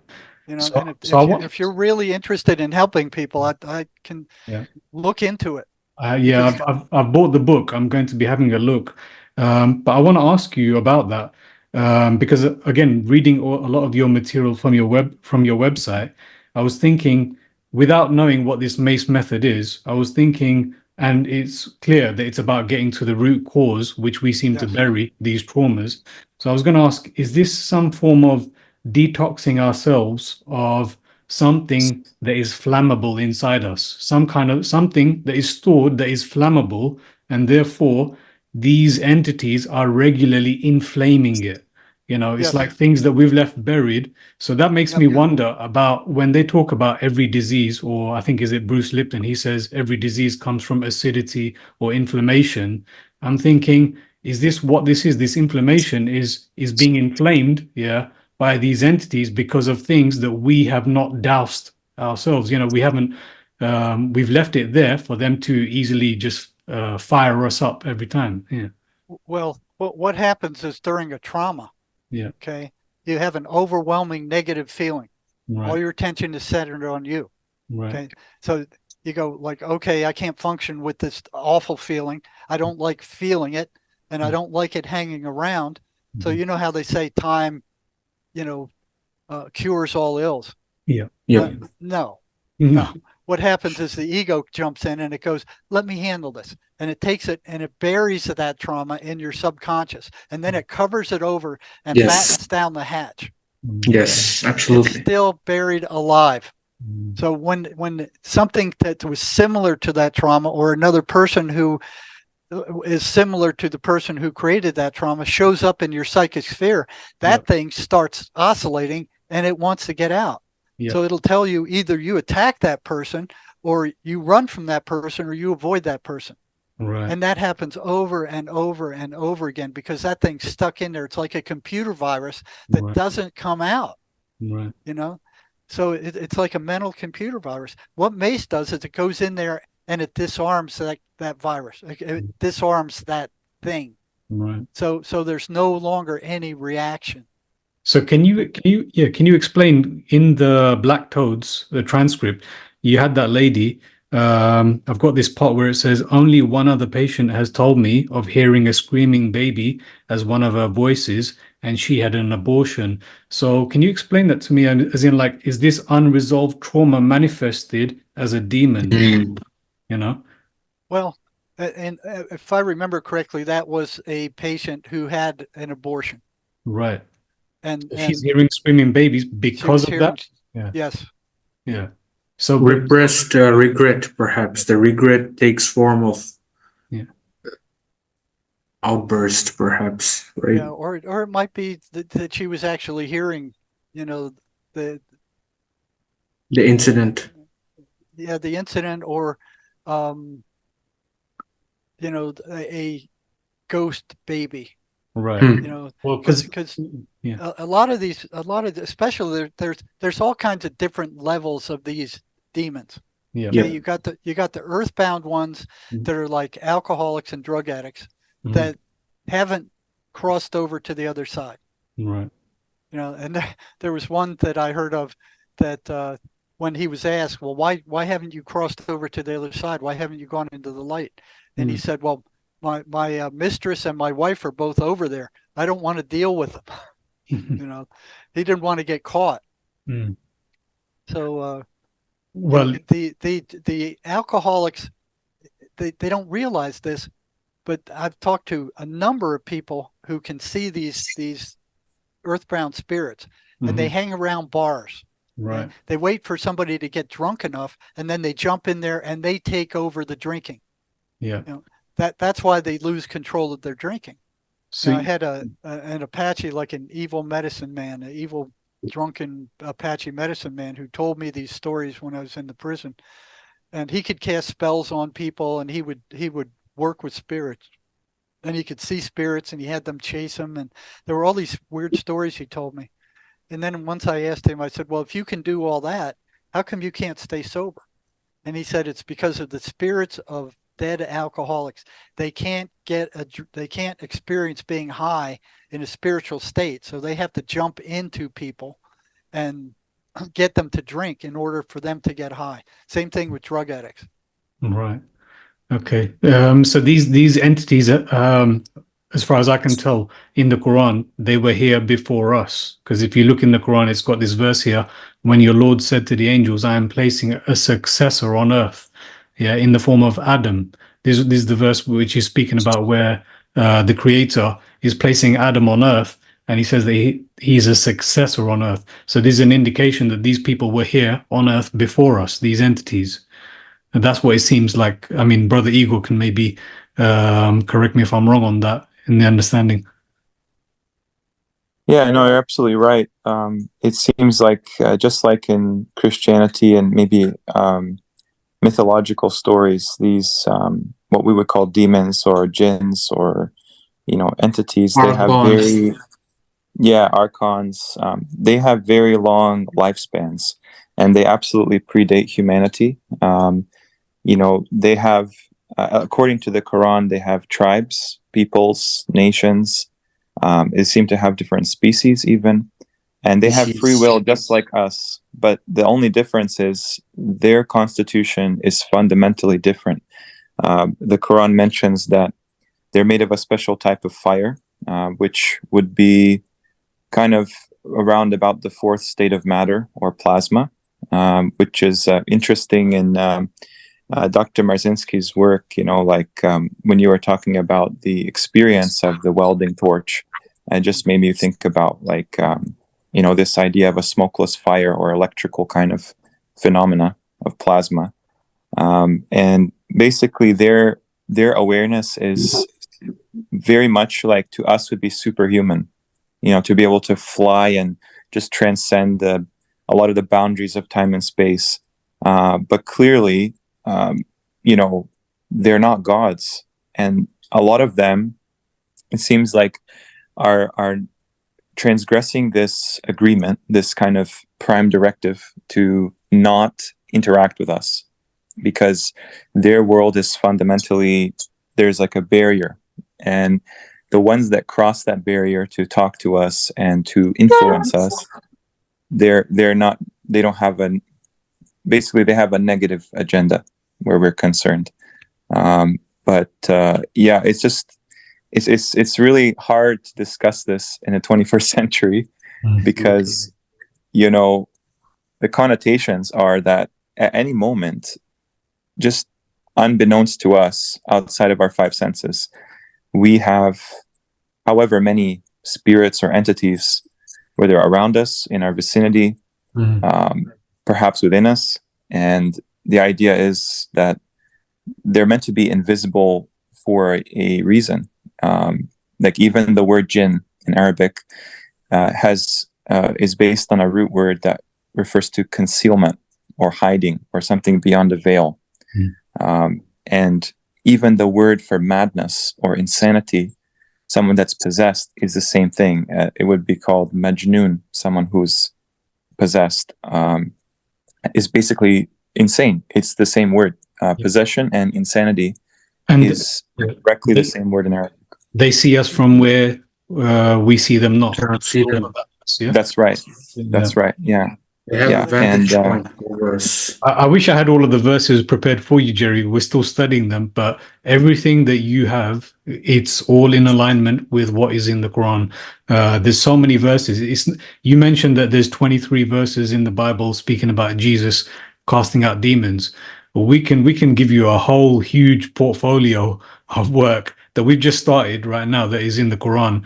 Not just about casting, not just about all sorts, from Satan, his way about him, what he's enticing us to do, how he does it with his tribe, why this is happening from the very beginning. It's all in there. But the fact is, unfortunately, and the Creator actually says this in the Quran, that very few will actually read, very few will actually listen. Most people who call themselves Muslims today, they just follow another priest class. They don't actually read for themselves. So they're taught a lot of stories. And as you rightly said, the Muslims are more aware, it seems. So even what they're taught, it does include this reality that these voices exist from the jinn. But even then, when you study the Quran for yourself, you find more answers of what is happening and why, which most people will not be aware of. So plenty more to go. Also, one thing from Dr. Jerry, the Quran hints that there is that the jinn realm has a hierarchy. There are rankings. It does. So there will be really powerful jinn like Ifrit, Marid, and these are like they have a much bigger agenda. It is perpetual war against humanity. Yes. And I think this is somewhat corroborated by Christianity, by the fallen angels, the watchers, the archons. But the ones that are causing the voices are, I think, foot soldiers or minions. Yes. And I've heard you make a very interesting mention. You said that these lower ranked entities, which are like the foot soldiers, which cause these voices, they are told by the higher principalities that they don't have light within them, and that's why they perform these activities. Can you just elaborate on that a little bit? Yeah, and that came from there was a period of time where I was actually talking to them, carrying on conversations with the voices through this schizophrenic patients that I was working with. And that's what came out. There is a hierarchy with these big ones at the top that kind of remind me of the Nephilim. Yes, the Nephilim, the fallen angels. They're like warriors, and that they're at the top of the heap. And then you have a series of like lieutenants and then sergeants, yes. and that after that. There was one time where I had gotten rid of 2 of the foot soldiers out of one guy, and then all of a sudden he says he's hearing voices again. And I said, well, where'd that one come from? He said, well, that's the sergeant. He's pissed off that you got rid of these other 2, And in talking to the lower ones, they're miserable. They're upset. They don't like it, but they don't see any other choice that they have. That they're like slaves. They've been told that if they don't do what they're instructed to do, that they will cease to exist. They've been told that the light is dangerous, that they have no light in them, and to avoid the light. So, I mean, everything is created by God, including these things. They have light in them, but it's a very dim light. Right. So if you can walk them down there and get them to see that, what surprised me is when that's done and they see that there's a very dim light in them, and then you ask them, like, okay, you see it yourself. You know, you were told you didn't have any light in you by your superiors. How do you feel about that? And they got furious. They were angry. That totally surprised me. I mean, because these entities were duplistic. They were sucking off of their host. They were causing misery. But to be lied to about that, of all things, really, really got them angry. The other thing they really don't want the human race to know is that they're parasites. They're actually sucking our life energy out of us. You can see that with schizophrenics. I remember when I first started working at the state hospital, I noticed that before the schizophrenics attacked, the patient had a lot of energy. After the voices attacked them, they had no energy. Half of them couldn't even get out of bed, you know, and that was consistent. So, you know, I started doing a little experiment with that. And this is labeled as depression today. Yeah. Well, yeah, it's depression, and yeah, it would come across as depression because you are depressed. You don't have any energy. You know, so I started taking, getting a list of statistics, like how many people felt, you know, a scale of 1 to 10. How much energy did you have before the voices came? How much energy you have after the voices came? And then we ran an analysis of variance on it, and it was statistically significant. You know, that's more than any of the psychiatrists have ever done about the voices. You know, they just go, oh, they're hallucinations. And who's going to study a hallucination except maybe somebody crazy like me?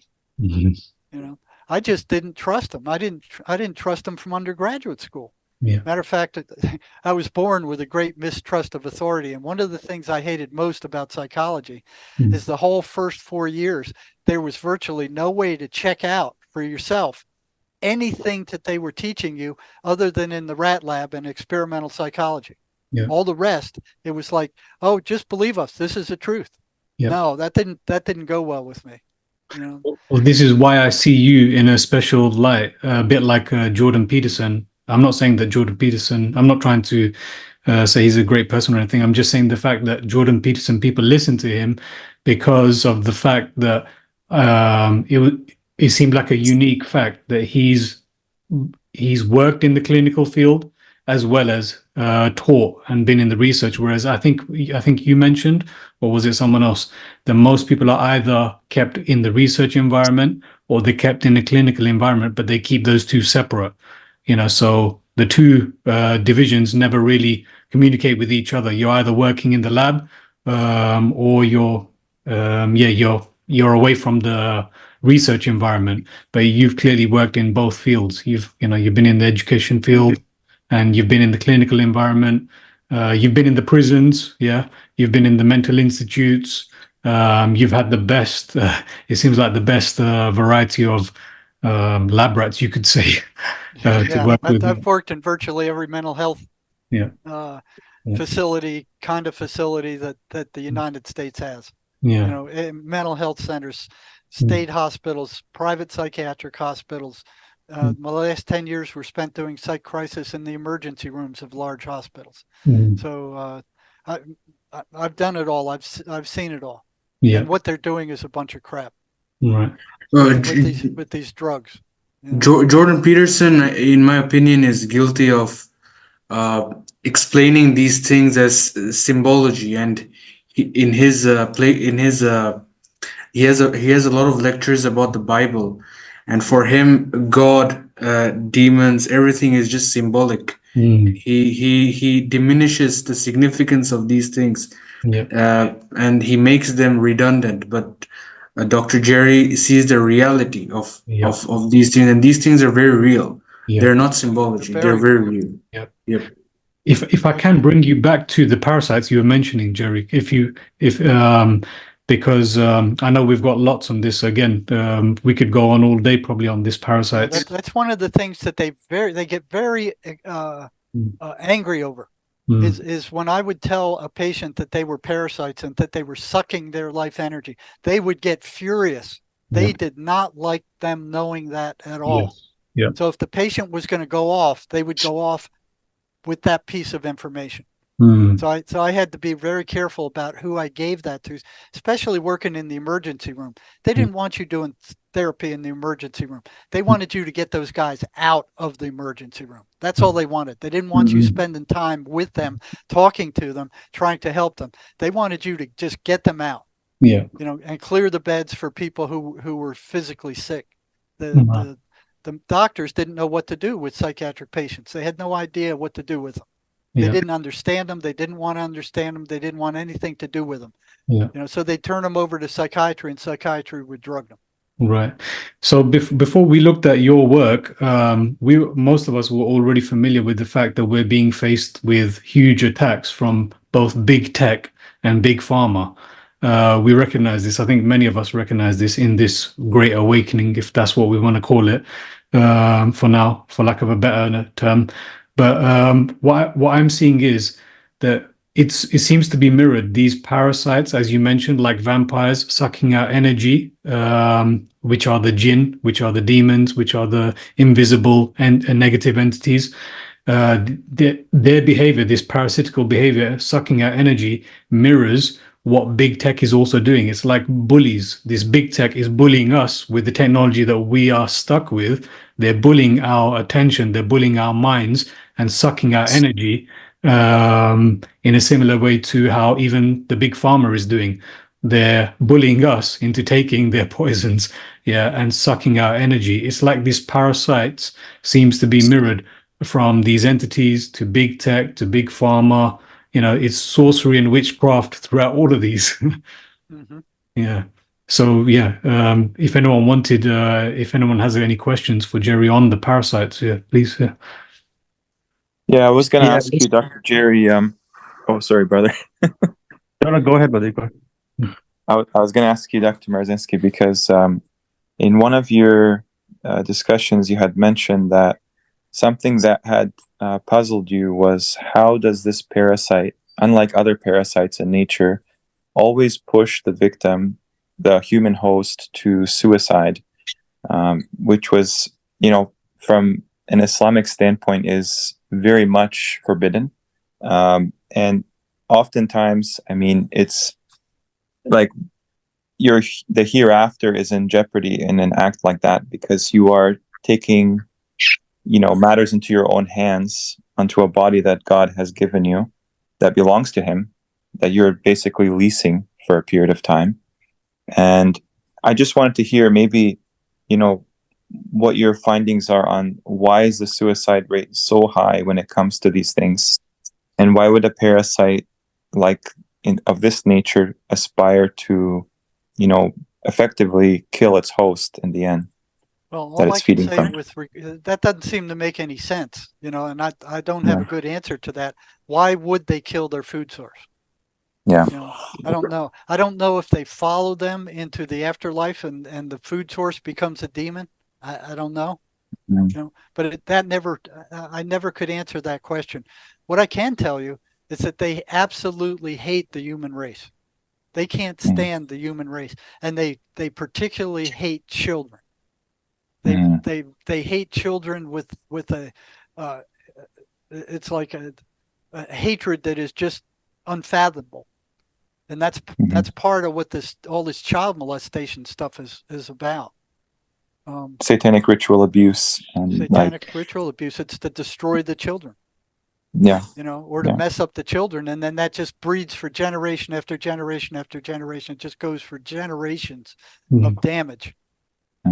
Where it's just perpetuated on and on and on and on, which is so disgusting when you think that the United States government is a major trafficker in child molestation.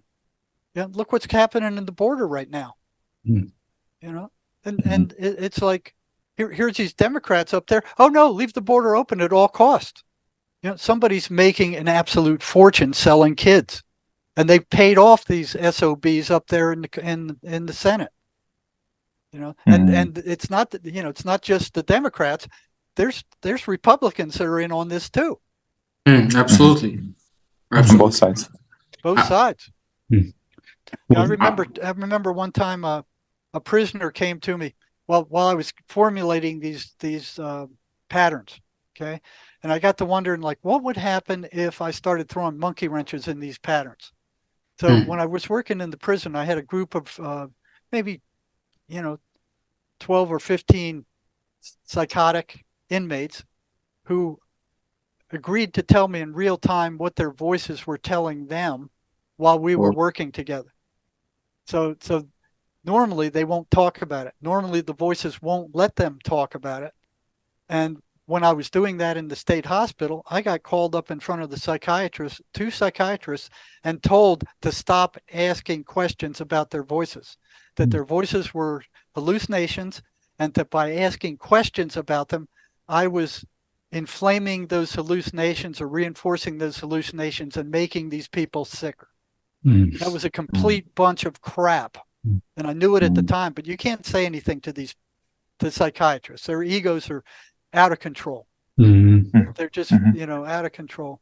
But, they would tell me stuff about what the voices were saying. So when I started interfering with these patterns, they started coming back and saying, hey, the voices don't like what you're doing.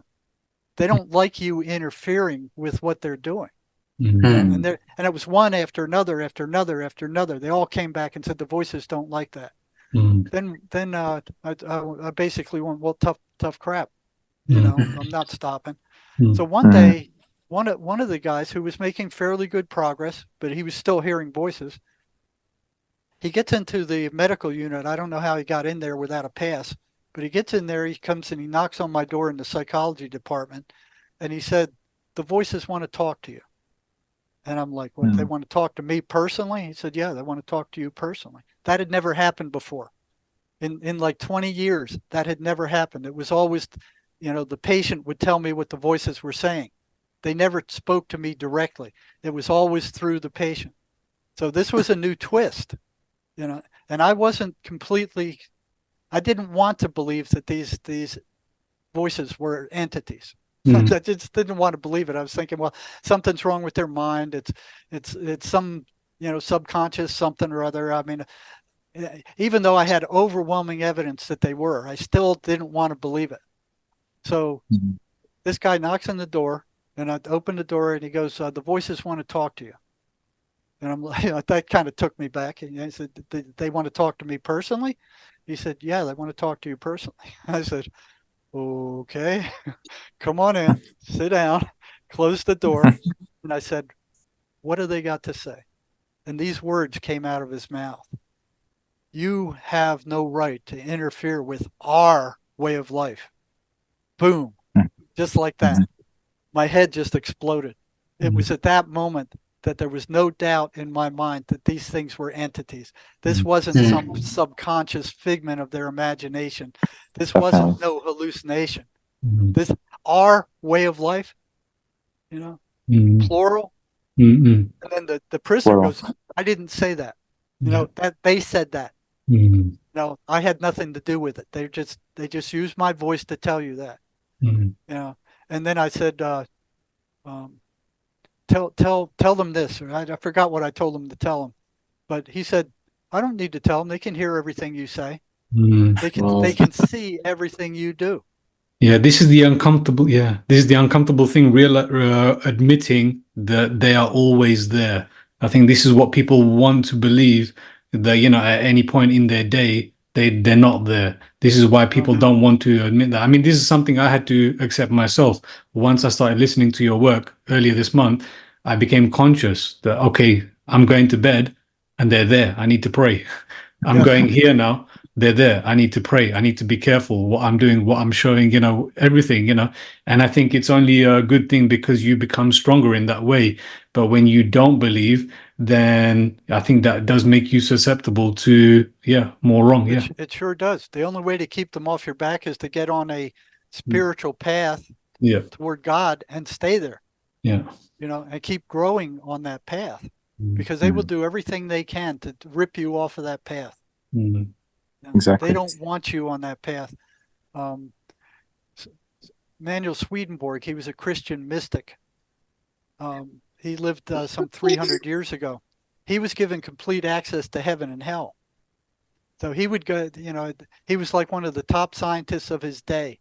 He was the chief mining engineer for the Queen of Sweden, making her a fortune. And he invented mining equipment, and he was he was like the Leonardo da Vinci of his day. Mm-hmm. At the age of 50, Jesus showed up and said, okay, stop all this scientific stuff. I'm going to give you access to heaven and hell. I want you to go to both places and interview the spirits that are living there, and then come back and write about them so the human race knows what heaven and hell are like. And that's exactly what he did. One of his first books was called Heaven and Hell by Emanuel Swedenborg. Mm-hmm. He gives you a complete tour of what it's like there and the different levels, right, all through there. Mm. But he says that you are assigned 2 guardian angels, at least 2 guardian angels and 2 demons. Mm. Everybody's assigned 2.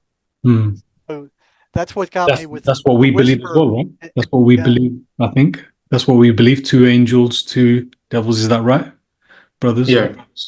Everybody has at least 2. I guess the people who are like psychotic killers and stuff have a whole bunch of demons and a couple of overwhelmed angels. Right. But he said that they're always speaking to you. He said that the negative ones, the negative voices, they speak in your language. They will barge into your mind. They will put their thoughts in your mind. They have no there's nothing that prevents them from doing that. Mm-hmm. Now the good ones, they're not allowed to interfere with your free will. Mm-hmm. You have to give them permission, and you have to ask them for help, or they won't give it to you. Mm-hmm. Because they can't interfere without your permission. Right. Now, the negative ones can. Now the good ones usually speak in feeling, intuition, and serendipity. Mm-hmm. These are gut feeling. Yep, feeling. Feeling and things that happen that like you're thinking about something and somebody drives a truck in front of you that has some phrase on it that relates to what you were thinking about, stuff like that. Yeah. And the only time I've heard them come out and actually order somebody to not do something were people that were on the verge of death. They were about to kill themselves. And these things interfered. And I saw that abundantly when I was working in the emergency room in psych. There were people who survived suicide attempts that should not have lived by any stretch of the imagination. They should not have been alive in front of me at that minute.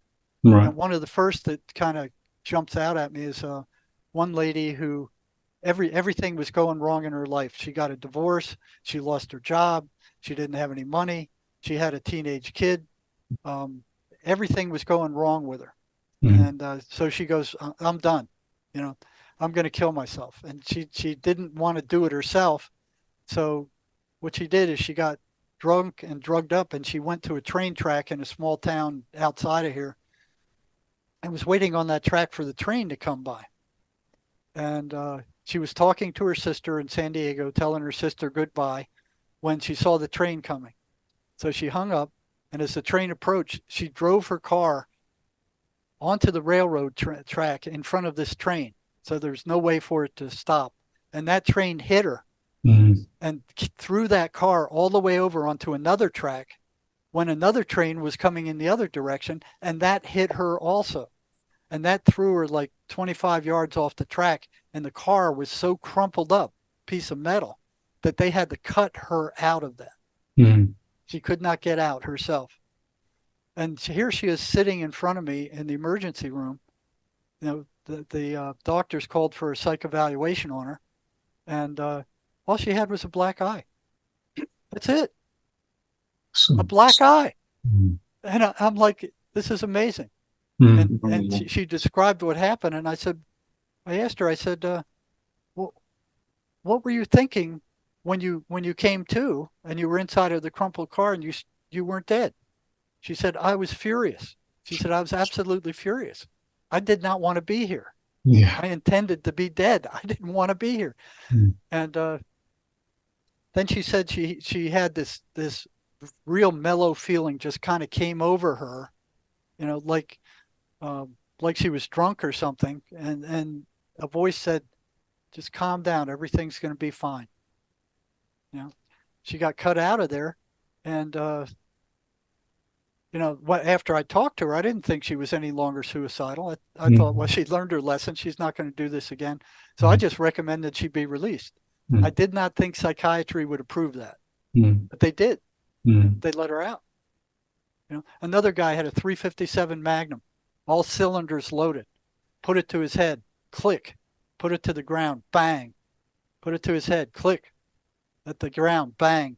You go, okay, I got it. 2 bullets didn't go off. Guardian angels protecting both. Yeah. Yeah. Another guy, he had a 45 pistol, put it to his head, pulled the trigger, went click. He took that same round to the gun range the next day, put it in the gun, and fired it again, and it went off. Thing after thing after thing like that. Working in the emergency room, I got to see these things. Yeah. There was something that interfered with each one of those suicide attempts. Again, we have that in the Quran. We have the example of, what is it? I think you brothers will be more familiar, Brother Muhammad or Igor. We have the verse where, I think, is it Sulaiman alayhi salam is presented the throne. No, sorry. What is it? Remind me. How does it go? Basically, there's an example of how a jinn was able to help transport something that we can't transport. They can do things basically that we can't do. Sorry, go ahead. Any of you? Yeah.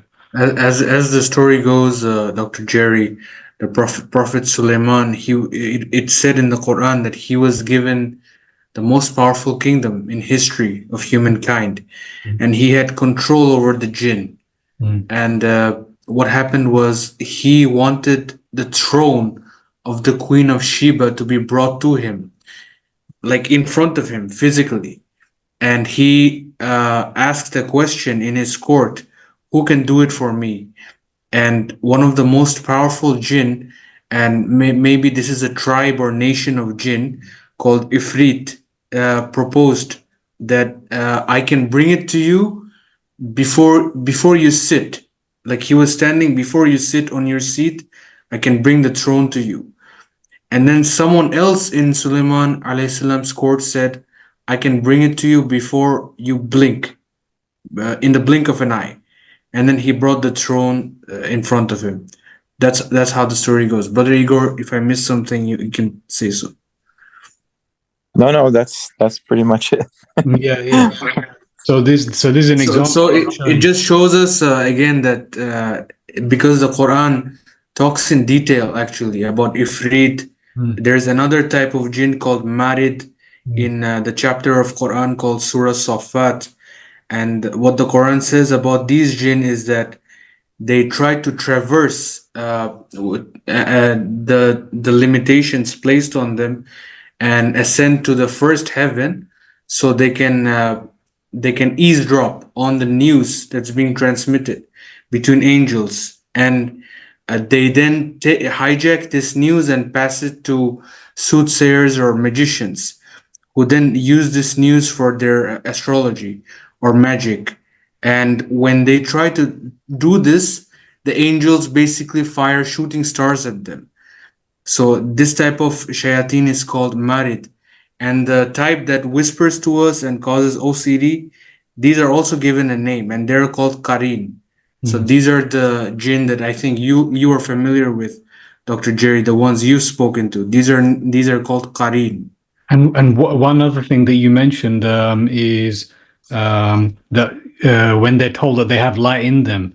So we're told that, amongst these entities, these jinn, there are believers as well as those who are following Satan. So there are both. It's not that all the entities are following Satan. I think, brothers, if you can correct me, there are those who are not following the way of Satan as well amongst them. Just one thing pertaining to Brother Igor's question, and he asked, why do these parasitic jinn called qarin, how do they benefit if their host is being killed off? and this is just my personal opinion, I think that their main mission is to take the person to hellfire. And if the person has committed suicide, then they have succeeded in their mission, and they are maybe given a high reward from the higher ups. The more powerful jinn maybe give this lower ranked shaitan lots of rewards and honor. And I think this is a reward that they get if their host commits suicide. And This is It wouldn't surprise me in the least if that were the truth. And one more thing on the patterns that you have, Jerry. Now that he's mentioned that, the patterns, I think you updated your list of patterns as one of them being where they try to break up relationships, they try to break up marriages. And so this is also mentioned in the Quran that Satan actually says that you have done the greatest one. You know, he's, you know, I think there's a story. Is it hadith or is it in the Quran? I'm not sure. It's I think it's hadith. That it says it actually goes into great detail that Satan, who is Iblis, has his throne on the water, and he established his throne on the water to mimic the creator, because it says Allah, the one God, also placed his throne on the water. And every day Satan's soldiers go to him with reports as to how they're making humanity suffer. And Iblis reads all the reports, and then at the end of the day, he calls the one who has been successful separating the man from his wife, and he says to that devil, you have done the greatest benefit, you have done the greatest work, I reward you. So in his mind, the greatest evil is to separate a man from his wife. And I personally have pondered over this. And when I see the alphabet agenda, what they're after is they're just breaking down the nuclear home. There is no more nuclear home in the West, and the divorce rates are at an all-time high, and this leads to societal disintegration. And you can see what kind of impact that would have if you separate a man from his wife, and when it becomes big in society, it leads to entire destruction of society. So that's what Satan loves the most. I don't know how many psychotic patients I've talked to where the voices told them that their girlfriends were cheating on them. Or if I'm talking to a female who's hearing voices, they're telling her that her boyfriend or husband is cheating on them. You know, so they're constantly trying to create discord in the family, to break the family up. They hate children, they hate families. And when they fail, your mic might be dropping. If you could just lift your mic, it might be dropping, Jerry. Your mic. Oh, my mic is out. No. It's in, but the piece might be falling down. If you just want to bring, that's it. Yeah. Okay. When they fail separating the man from the wife, they go after the child, and they make the child mess up its gender, giving them all these hormones when they're just 5 or 6 years old.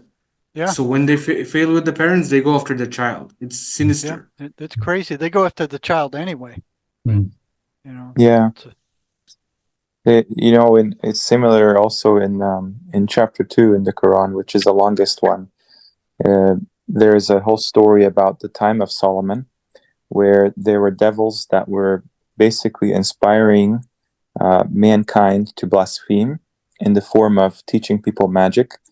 And also, one of the things that they were teaching, which is a trial on mankind, is to separate a man from his wife. And can you remember the verse? Can you remember the verse? Yeah, it's chapter 2, verse 102. And basically, in the Quran, the spouse is the garment for the other spouse. Like, they are supposed to be connected in such a way that they are like each other's clothing. Which is an analogy of the power from that relationship, and I think that the separation of this form of these two spouses that really shows like how sinister and how devious this it's like a military force on a cosmic level, on a personal level. Yeah, that's the verse right there, actually. this is something that, you know, concerns us being children of Adam. We're the first, you know, ancestors, the first man and the first woman had exactly the same type of, you know, interaction at that level as a husband and a wife, with the very first, you know, given the designation devil that we know of. Yeah, absolutely. Exactly. So what happened with them at the beginning of time, Adam and his wife, that is the same thing that is the biggest achievement of Satan right now today, to break up the man and the woman. Yeah. Yeah, and also to, you know, like Brother Muhammad was saying, you know, that they want to give nowadays hormones to young children that fundamentally alter their bodies, which are created by God. And this is actually mentioned very openly in the Quran, that Satan is the one that commands mankind to change the creation.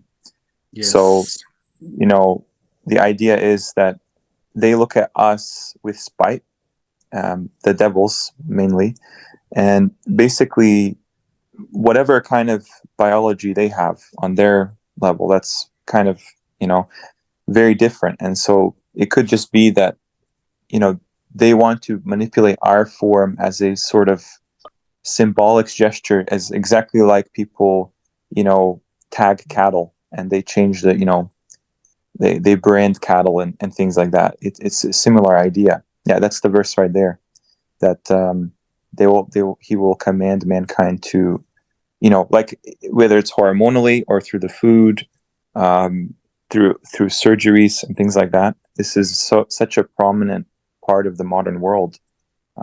Where do we get these ideas? How does this even come to someone's mind, that they're not satisfied with their appearance, the way they're created, that they have to alter for some either vain reason or some kind of a fear or belief, you know, so some kind of a misunderstanding of what they are naturally. You know, it's always against our gut instinct, against our what in Islam is called the fitra, the natural inclination, natural disposition. Yeah, that everybody understands God to be a reality, that they understand that there is one God in the creation, that we are fundamentally created, and everything is trying, from these demonic influences, is trying to pull us away from that. The blasphemy is probably the most you know, poignant part of this agenda. To cause them to blaspheme about the Creator is the root of almost all of the evils that derive from that. So it's it starts off from when you're a kid. You know, the kids are happy. They're playing and they're joyful, and the further they move into a society that's already programmed and programming them, and one of the first things you're taught is you're bad. You know, you did this thing, you're bad. You're not good enough.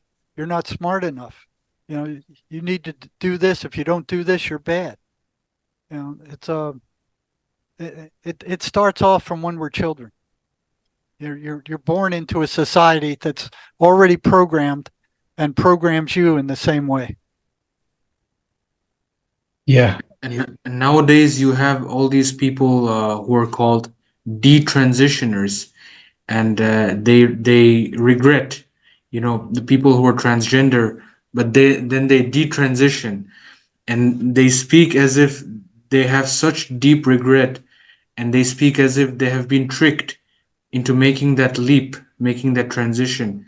And they don't know that what was the stupor that captured them to make that decision. And you can see how distraught these people are when they're talking about their journey.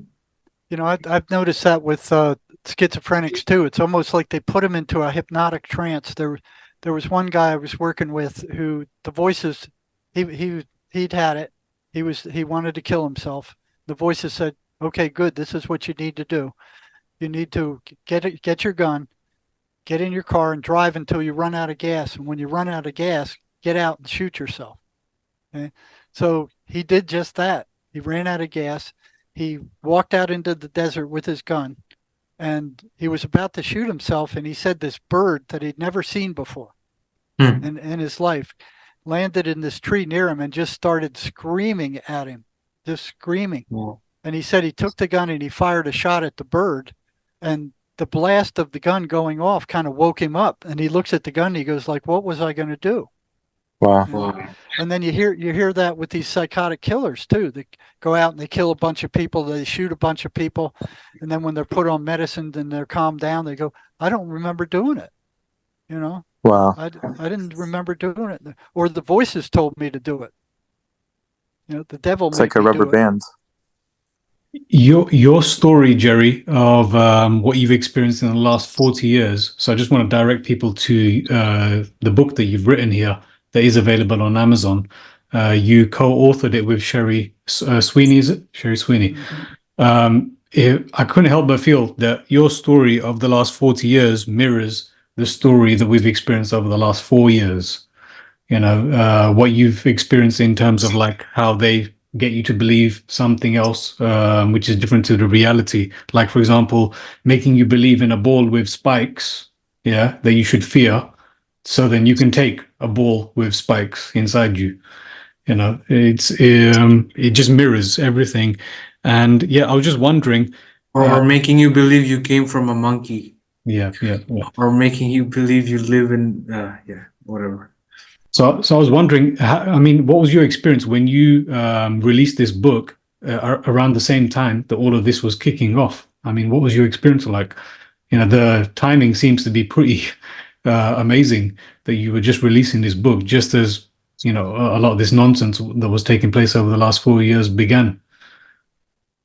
Well, what was interesting was, you know, at the time I was working in the prison, in the psychology department. Yeah. And we had some programs running that would help other prisons.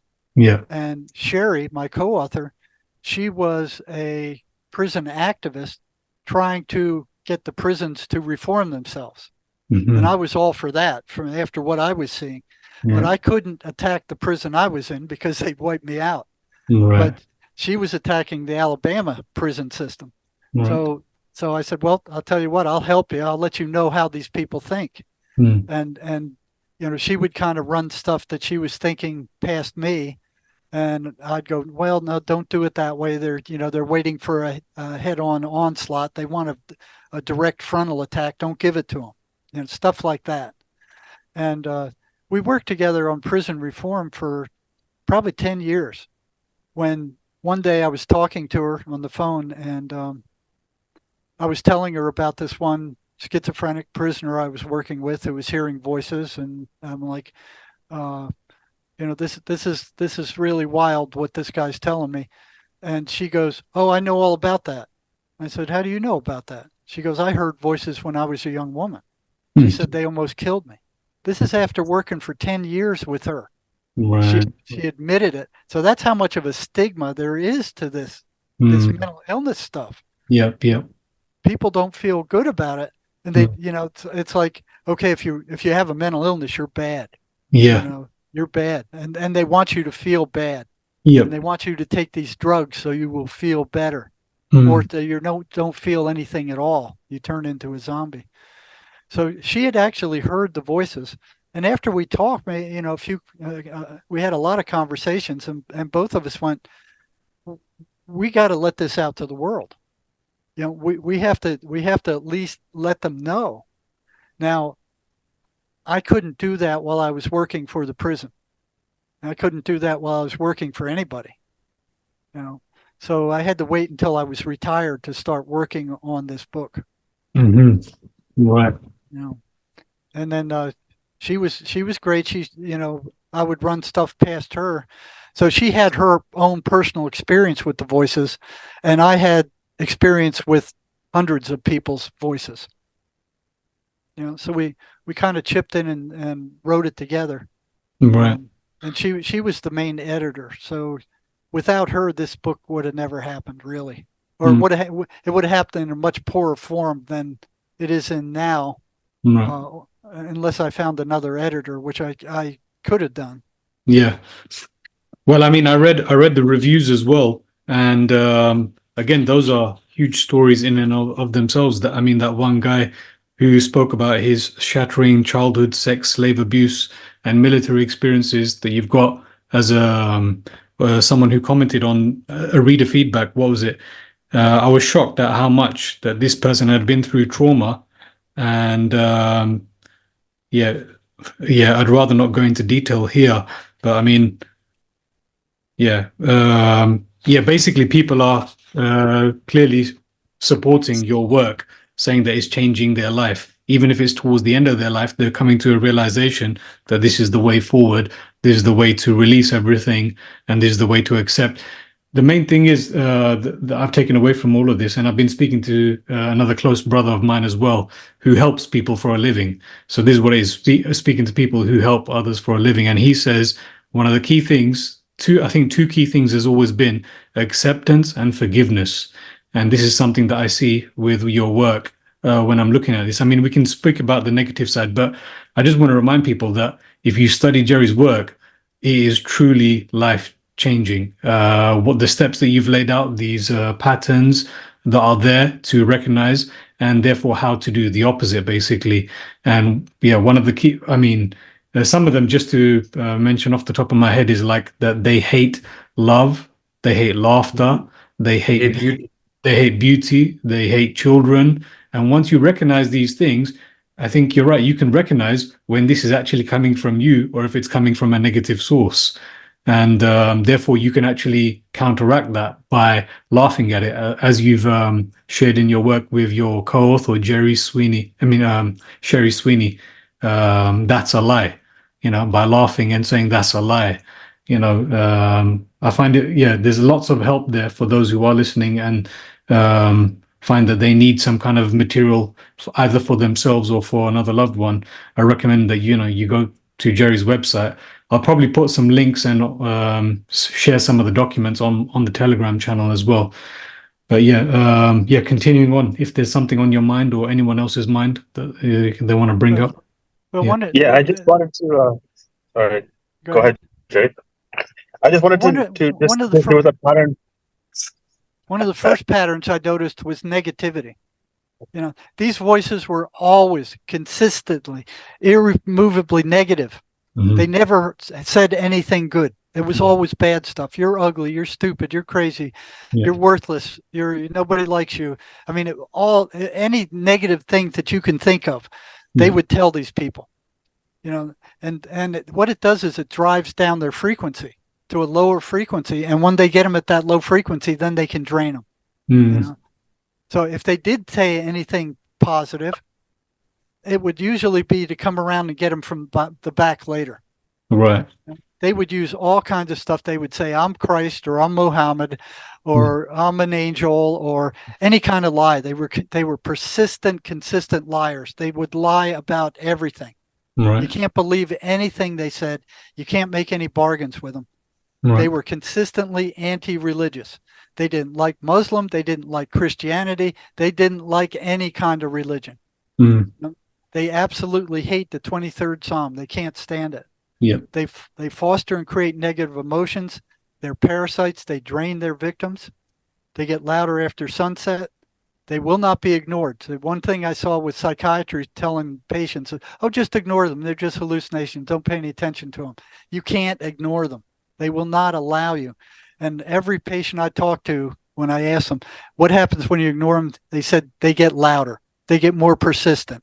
They will not be ignored. You can't just blow them off. What you resist persists. What you resist persists. Yeah. Yes. Yeah.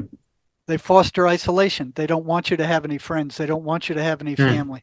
They foster self-destructive behavior. They demand attention.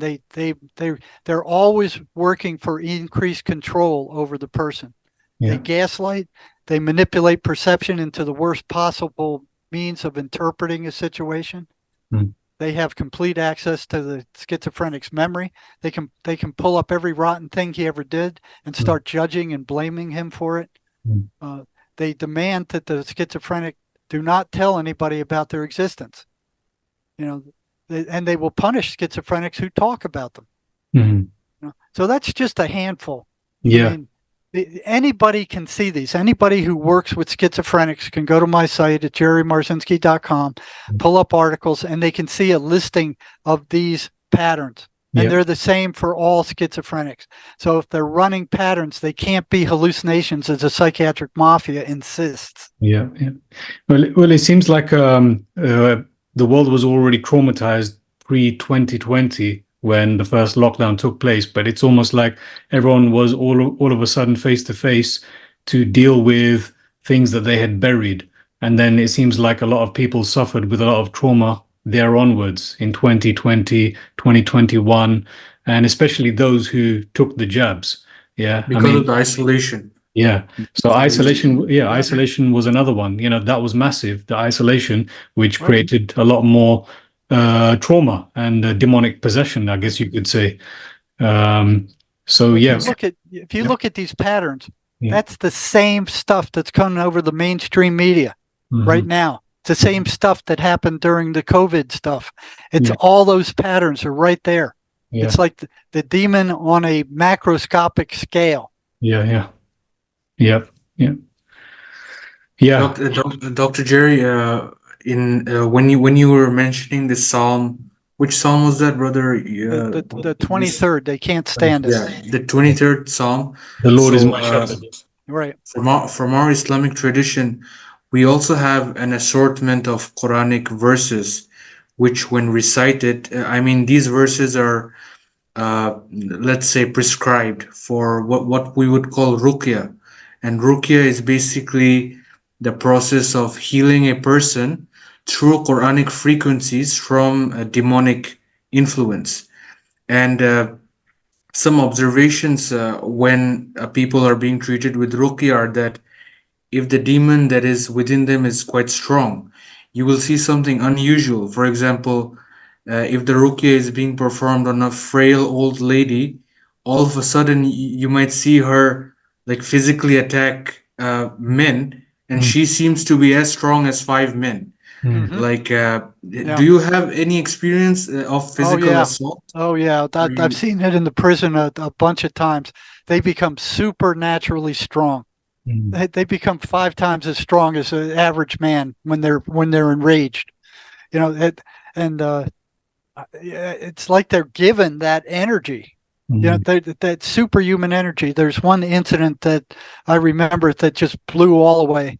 This happened in one of the higher custody prisons, where they had like three tiers of cell blocks, and the guards were wanting to move this one psychotic guy. He was a big, strong, crazy prisoner. Okay, and they came to his door. They said, "We're moving you. Stick your hands out and cuff up." And he said, "No, I'm not moving anywhere. I'm not going anywhere." So and they couldn't get him to cooperate. So instead of turning off his water and not feeding him until he did, it became a pissing contest. So they said, "You come out of there, or we're going to get the pepper spray, and we're going to douse you in pepper spray." And this prisoner said, "You go ahead, get your pepper spray. Have at it."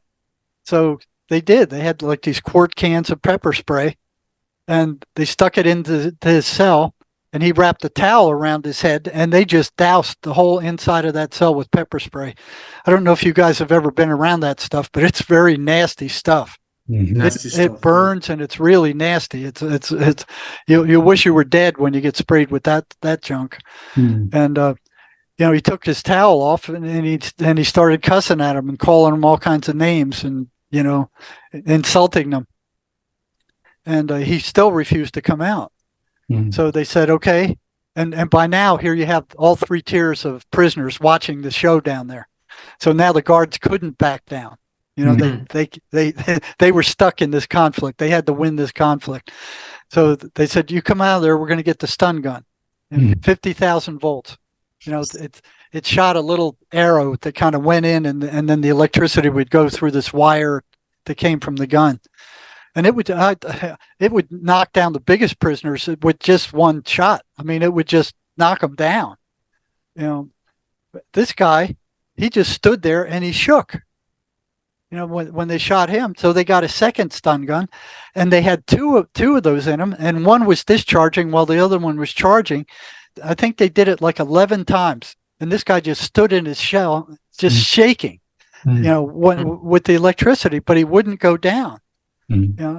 So the warden showed up and he said, "Stop this! They're going to get me for cruel and unusual punishment." So they put away their stun guns, and they said, they told him, "Now come on out of there, cuff up, or we're going to get the dogs." So they had trained attack dogs. So these were vicious. They were like trained wolves. The prisoners were terrified of them because they would just tear the person apart. They were like being attacked by a wolf. I mean, they were terrified of them. So the prisoner said, "Yeah, go get your doggy," and started cussing them and making fun of them again. So they went and got the attack dog, and they had it on a long rope, and they said, "Come on out, cuff up, or we're going to sick the dog on you." So he said, "Do what you need to do. Come on and get me yourself, you bunch of sissies." And he's sitting on the bed, and they opened up the cell wide enough for the dog to get in. The dog ran up to him, and he put his arm up, and the dog clamped onto his arm and bit all the way down to the bone. And he was gushing blood, and the dog tried to pull him back, and he just pulled the dog up with his arm, and he looked at the dog that was attached to him, and he said, "Sit." And the dog sat, but it didn't let go of his arm. Wow. And everybody outside of the cell was going, "What is going on in there?"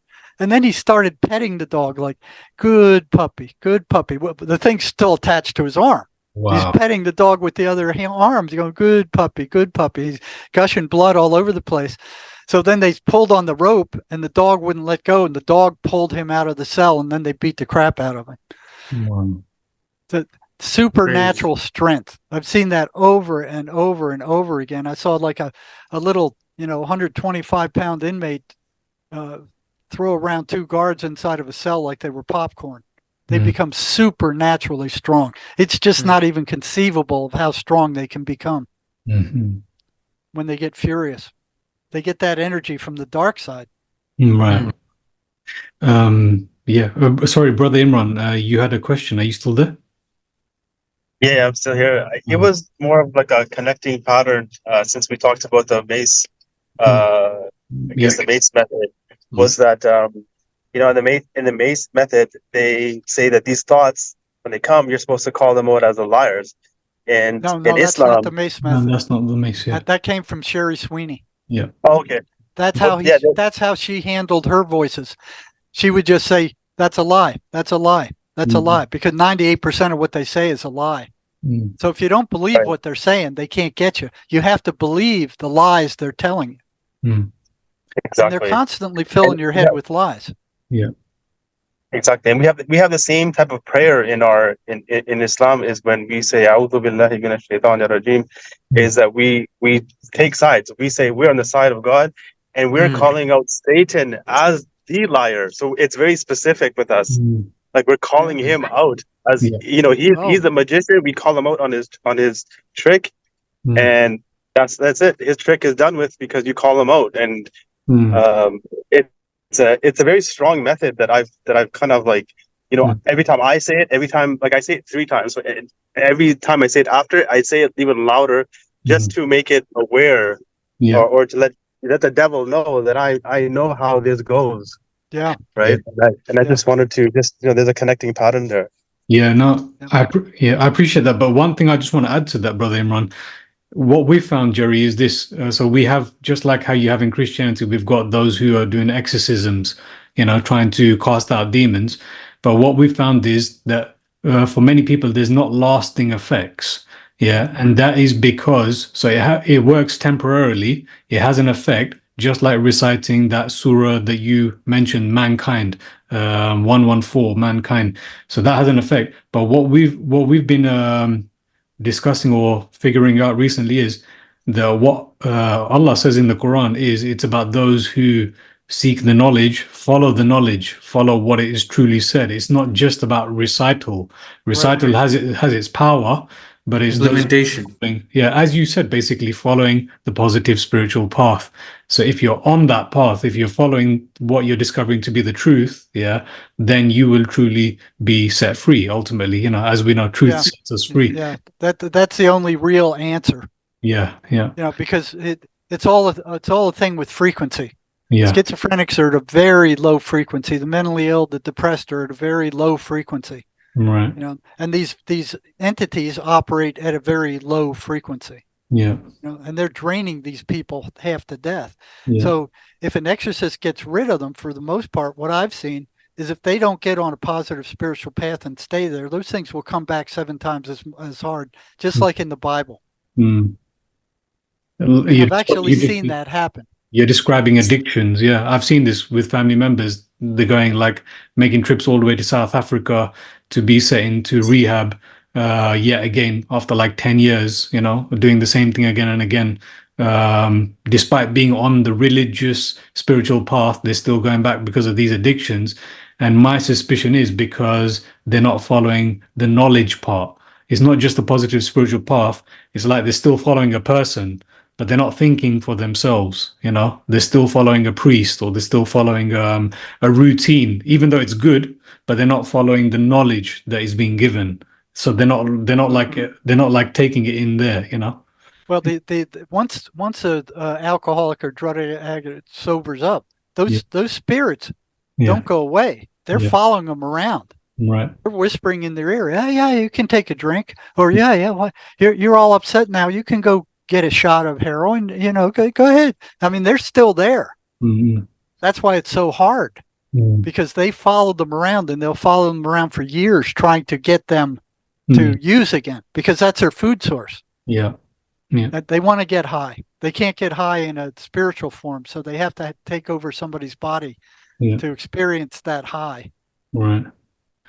So you've mentioned, if anyone has, before I go, if anyone's got anything, bring up. I just wanted to ask Dr. Jerry, what are your thoughts on drugs? Like, for example, drugs such as heroin, cocaine, fentanyl. Now you have in the United States, fentanyl crisis. So why are people taking these drugs as a way to escape the voices in their head, or are the voices making them take these drugs? Well, I think it's both, and also the materialism in Western society now.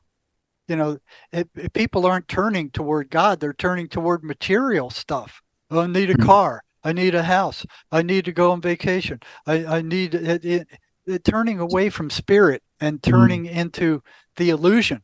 I mean, everything around us right now in 200-300 years is going to be dust. This is just an illusion. We're operating in an illusion, and people that are sucked in by this illusion are turning away from spirituality. They're turning toward this illusion that they make real, and they forget about God. And that's kind of the Adam and Eve thing. They come down and they get enmeshed with rock concerts and it doesn't satisfy anything, so they turn to drugs because they find out that material stuff for the most part doesn't make them happy. You got all these people that win the lottery and all of a sudden they're millionaires. If you track how they fare later, they all become miserable. They usually lose all their money. It made them absolutely miserable. They weren't happy with all that money. Right. You just mentioned rock. I remember you've got in some of your material talking about how you were describing how the brain is a radio receiver, and it's like someone comes all of a sudden, you're playing some nice music, and someone comes along and then changes the tune to some kind of acid rock, and then you come back, and then you're like, okay, who did that? And then you change it back to the good tune, and then you go away, and then you come back, and then someone's changed the tune again back to acid rock. Yeah, and that's kind of how it is. Yeah, I thought that's a very good example. And I also found it interesting that you had in your material that don't listen to rap music and listen to good music. a lot of what you've got in your material, I'm like, yeah, this is now getting to the real core of where a lot of our problems are. A lot of things that we justify as being okay, like even rap music, it makes sense to me. I think I know people will argue there's good rap, but yeah, I think playing something that is divine, something that you would imagine to come from the divine, beauty, something beautiful. And yeah, go on. If someone, If I may just say so, Brother Owais, you reminded me of that Japanese scientist who had this experiment whereby he played music in front of water, yes, and he observed the crystalline structure of the water in response to the music. And he found out that when the I think his name was Masaru Emoto, yes, and in response to heavy metal music, the water was disturbed and the crystalline structure was disturbed. But in response to other types of more positive music, it took on something positive, something beautiful. Yeah. And human beings we're made of water. Majority of our composition is water. Yeah. So you can imagine on a macrocosmic level what kind of impact that would have. And this is coming from me, who used to listen to heavy metal only. Previously, I used to listen to what he metal. would do is he would freeze the crystals. So he would do that to the water, and he'd put maybe a cuss word on one jar, and then play rap music to another, and then he would freeze the crystals, and these crystals came about. So here's one here. It says, "You make me sick."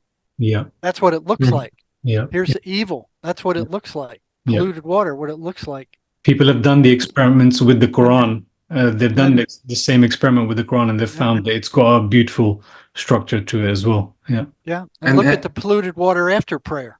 Wow. Yeah. Doesn't the crystalline structure of evil look like a black hole, as if it's sucking everything within it, sucking all the light? Yeah. Yeah. So another thing I want to ask you, Jerry, you've also got mentioned in your material about reducing caffeine and sugar if you're struggling. And I found that to be very interesting. And I can't help but think about this when it comes to coffee. And there is this theory out there. I'm not saying it's true, but it is very interesting that the whole world is hooked on coffee and aren't sleeping that well. And you mentioned that these voices, they don't want you to sleep. They want you to be weakened. So yeah, I just thought, what is your thoughts on caffeine and sugar in general, regarding these voices? Well, sugar is poison. I mean, there's no doubt about it. It's poison to the body. Yeah. And anything that hypes up somebody who's mentally ill, like somebody who's psychotic or schizophrenic, they shouldn't be taking any kind of stimulant, because it only makes them worse. Right. And kids, they start bouncing off the wall with sugars. It's not good to let them eat a lot of sugar. They get crazy. Yeah. Okay. And if anyone else had anything, otherwise I think we're probably coming. Feels like we're coming to an end today's. Yeah, Jerry, one of your interviews. Oh, go ahead. One of your interviews, I can't remember which one it was. You said that these entities, they don't like marijuana for some reason. I was wondering, did you have any insight on why? Maybe. Well, it calms people down. They don't want you calmed down. They want you hopped up. Yeah. They don't want you relaxed. Yeah. But marijuana has its own entity, and I've heard somebody describe it as it's a green entity. Right. Yeah. I was going to say that marijuana isn't innocent. It just means that you're not amped up. You're not hyped up. But otherwise, it's got its own problems. Yeah. It's got its own problems. Yeah. Especially that green entity wants you to keep using it. And it does. It kind of whizzes you out, and you can't function very well with it. Yeah. But the entities don't like it because it calms you down. They don't want anything that really calms you down. Right. That's why they don't want the people using drugs, Mm. these psychiatric drugs. That's why they beat up psychiatrists at such a large rate. Schizophrenics assault psychiatrists more than any other doctor. Mm-hmm. You know, because they don't want to take these drugs to calm them down. Right. Even those drugs are rotten for the person. Right. They want them amped up all the time. Yeah. Well, yeah. Before, I mean, I think Dr. Jerry was about to say something, and then what I wanted to do was ask you guys a question that I don't really understand. I don't know a lot about Muslim, but what's with this? We're both, Christians and Muslims have the same God. Oh, we can answer. You know? Yes, please answer. Why are they always at each other's throats? Why is this the jihad stuff? And then the Christians are like, oh yeah, the Muslims are evil. What is going on? I don't understand it. Thank you for two people that have the same God, that worship the same God. Yes, what is going on? Okay, so we're gonna be here for much longer. We're gonna be here for much. Yeah, this is very interesting. It's just my 2 cents, and the other brothers will also give their opinion.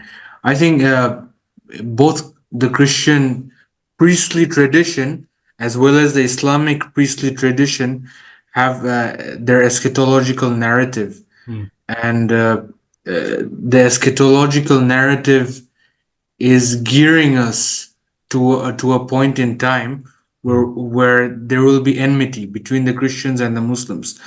But before that, they will be friends, and they will fight the common enemy. So I think there is a subconscious need to view each other, to view the other as, the other, as well as theological differences, I think.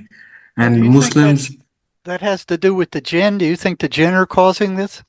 Of course, I think the Jinn are behind this as well. But also, the Muslims have become very out of touch with our original tradition, and a large subset of Muslims have become literalists.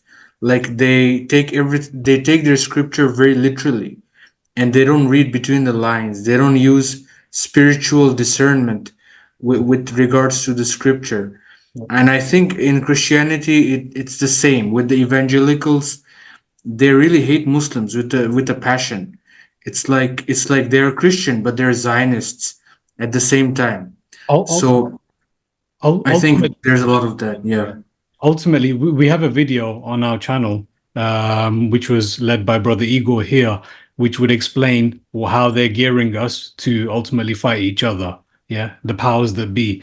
But when you look at what Brother Sadi Muhammad was mentioning about eschatology, but when you dig deep, you're gonna argue, has this actually come from God, or has this come from someone else? Where did this come from? So when we dig into our literature, we find that there's a lot of contradiction in what we're taught outside of the book itself. Yeah. So we have a core book that tells us what is ultimate guidance, but what we're taught as Muslims growing up is very contradictory to what is actually in the book itself. And we're taught. So I can give you another thing that we're taught from a young age. My experience is to put this book high up on a high shelf. Yeah. To place this book really high up, and don't think about this book. Yeah. And don't try to understand it, because this is what we're taught. Don't try the Quran, that is. So Muslims are suffering from the same epistemological faults as the Christians, whereby it's taught to us that they actually can read their book. They're not discouraged from reading their book, and actually, the Catholics did prevent us from reading the Bible for decades, for years, hundreds of years. You're not allowed to read the Bible yourself. They kept it away from us. Yeah. For us, they've, again, just like how we see with the medical authorities right now, everything has been don't think, follow the authorities. Yeah, that's what we're taught. It's the same thing with the Muslim tradition.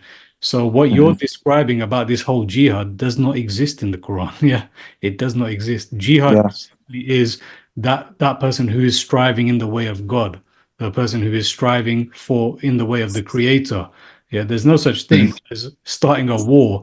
In fact, there's another word for war.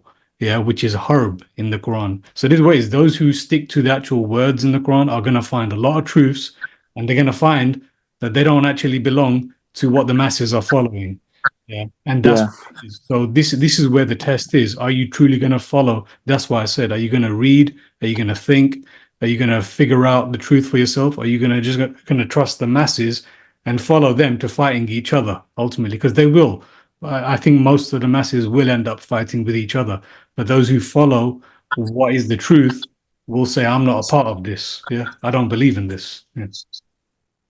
So that's how it is, yeah, for us. Yeah, it's glaringly apparent, especially in this day and age, that most of what the Quran teaches is actually ignored for books that have been transmitted orally outside of the Quran.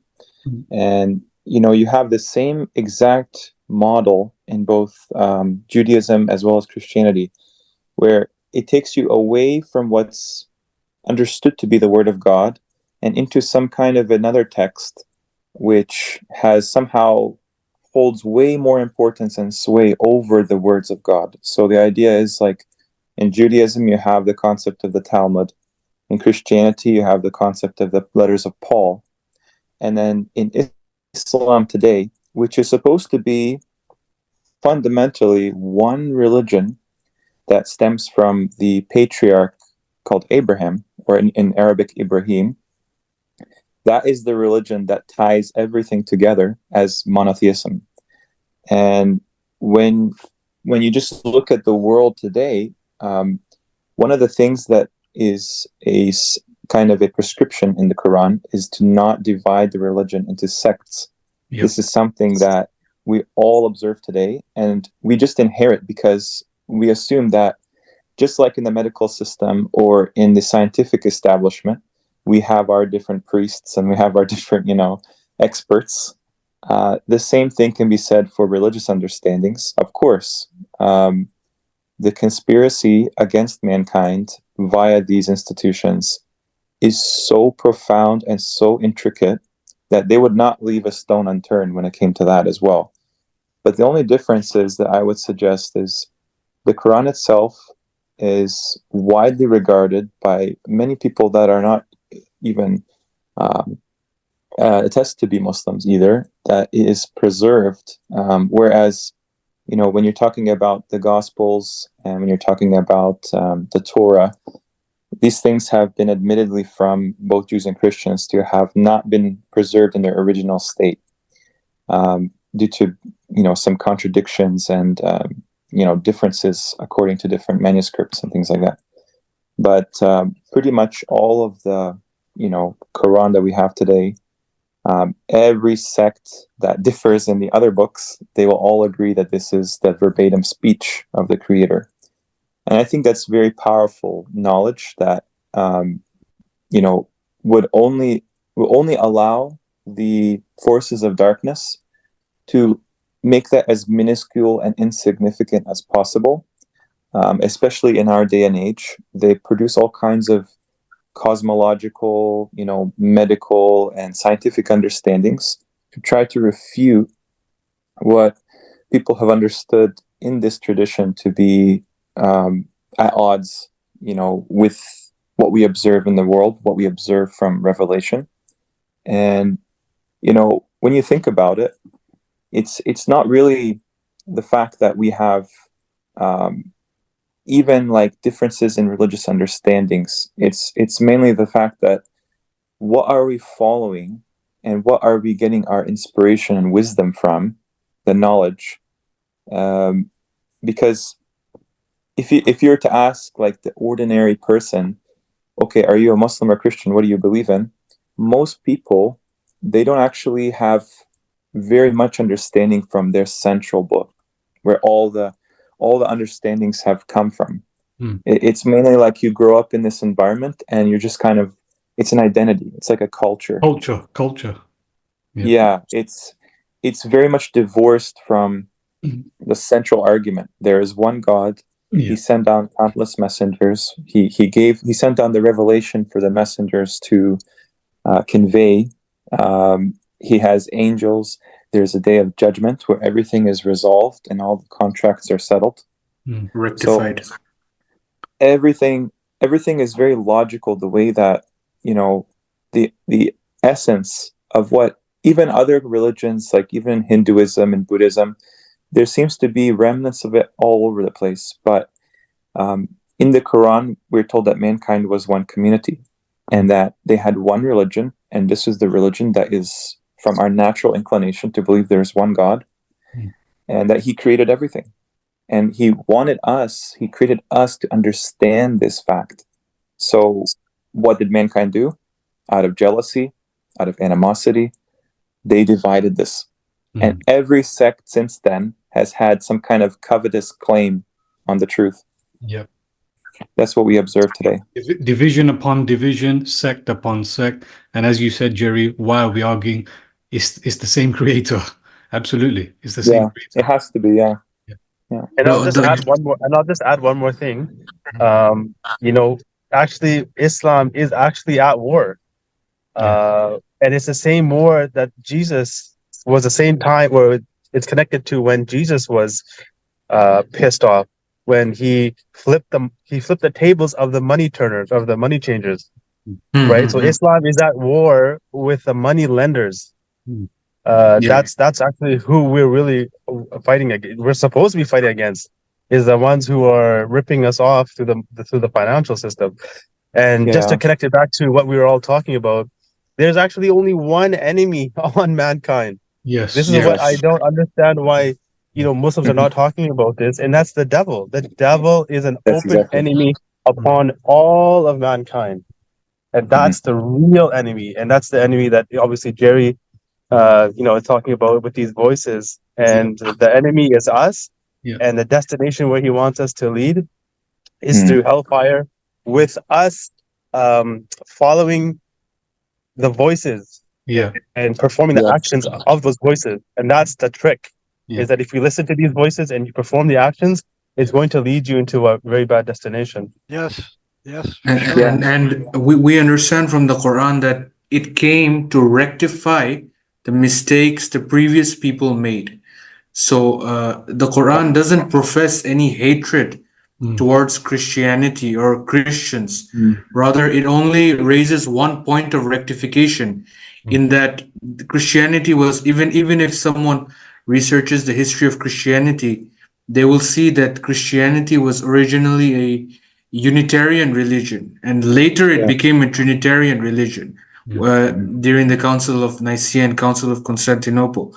So the Quran is simply pointing out that taking Jesus, or Isa as we call him, as God was a mistake. He is not equal to God. He is a messenger of God. He's a prophet of God, and he came as a source of. He came to spread the message that there is only one God. Other than that, Islam doesn't have any enmity or hatred towards Christianity. Rather, it tells us to fight the common enemy. The only point of rectification is that Isa, or Jesus, is not God. He's not equal to God. He's a messenger. He's a prophet of God. We're guilty of the same. They've done the same thing with Muhammad. They've done the same thing with Muhammad. The worship of Muhammad, the worship of Jesus. We're studying quite deeply cosmology, and we found these connections between sun worship, moon worship, Jesus worship, Muhammad worship. Ultimately, Jerry, I know you're one to recognize patterns and see things, repeating. And that's what it seems to be, that Satan continuously diverts us from remembering that he's the enemy, and we're given all kinds of other enemies, and at the same time divert us from remembering the creator and instead remember men instead of the creator. It's the same pattern that seems to be repeating from the very beginning of time. So that's what it is. Ultimately, you're right. It's the same creator. It is very simple. We're following a religion of OCD. I'm waking up to this myself over the last year, that a lot of the illnesses within my own family, myself, other members, it's following an OCD religion that does not exist. They're given lots of things to do that you must do, compelled. As Brother It's just said. like the Pharisees and Sadducees during the time of Jesus.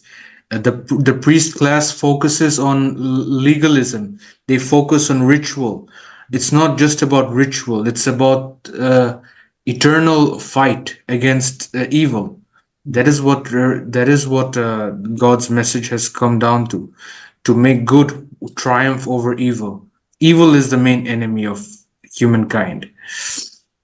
Yeah. Agreed.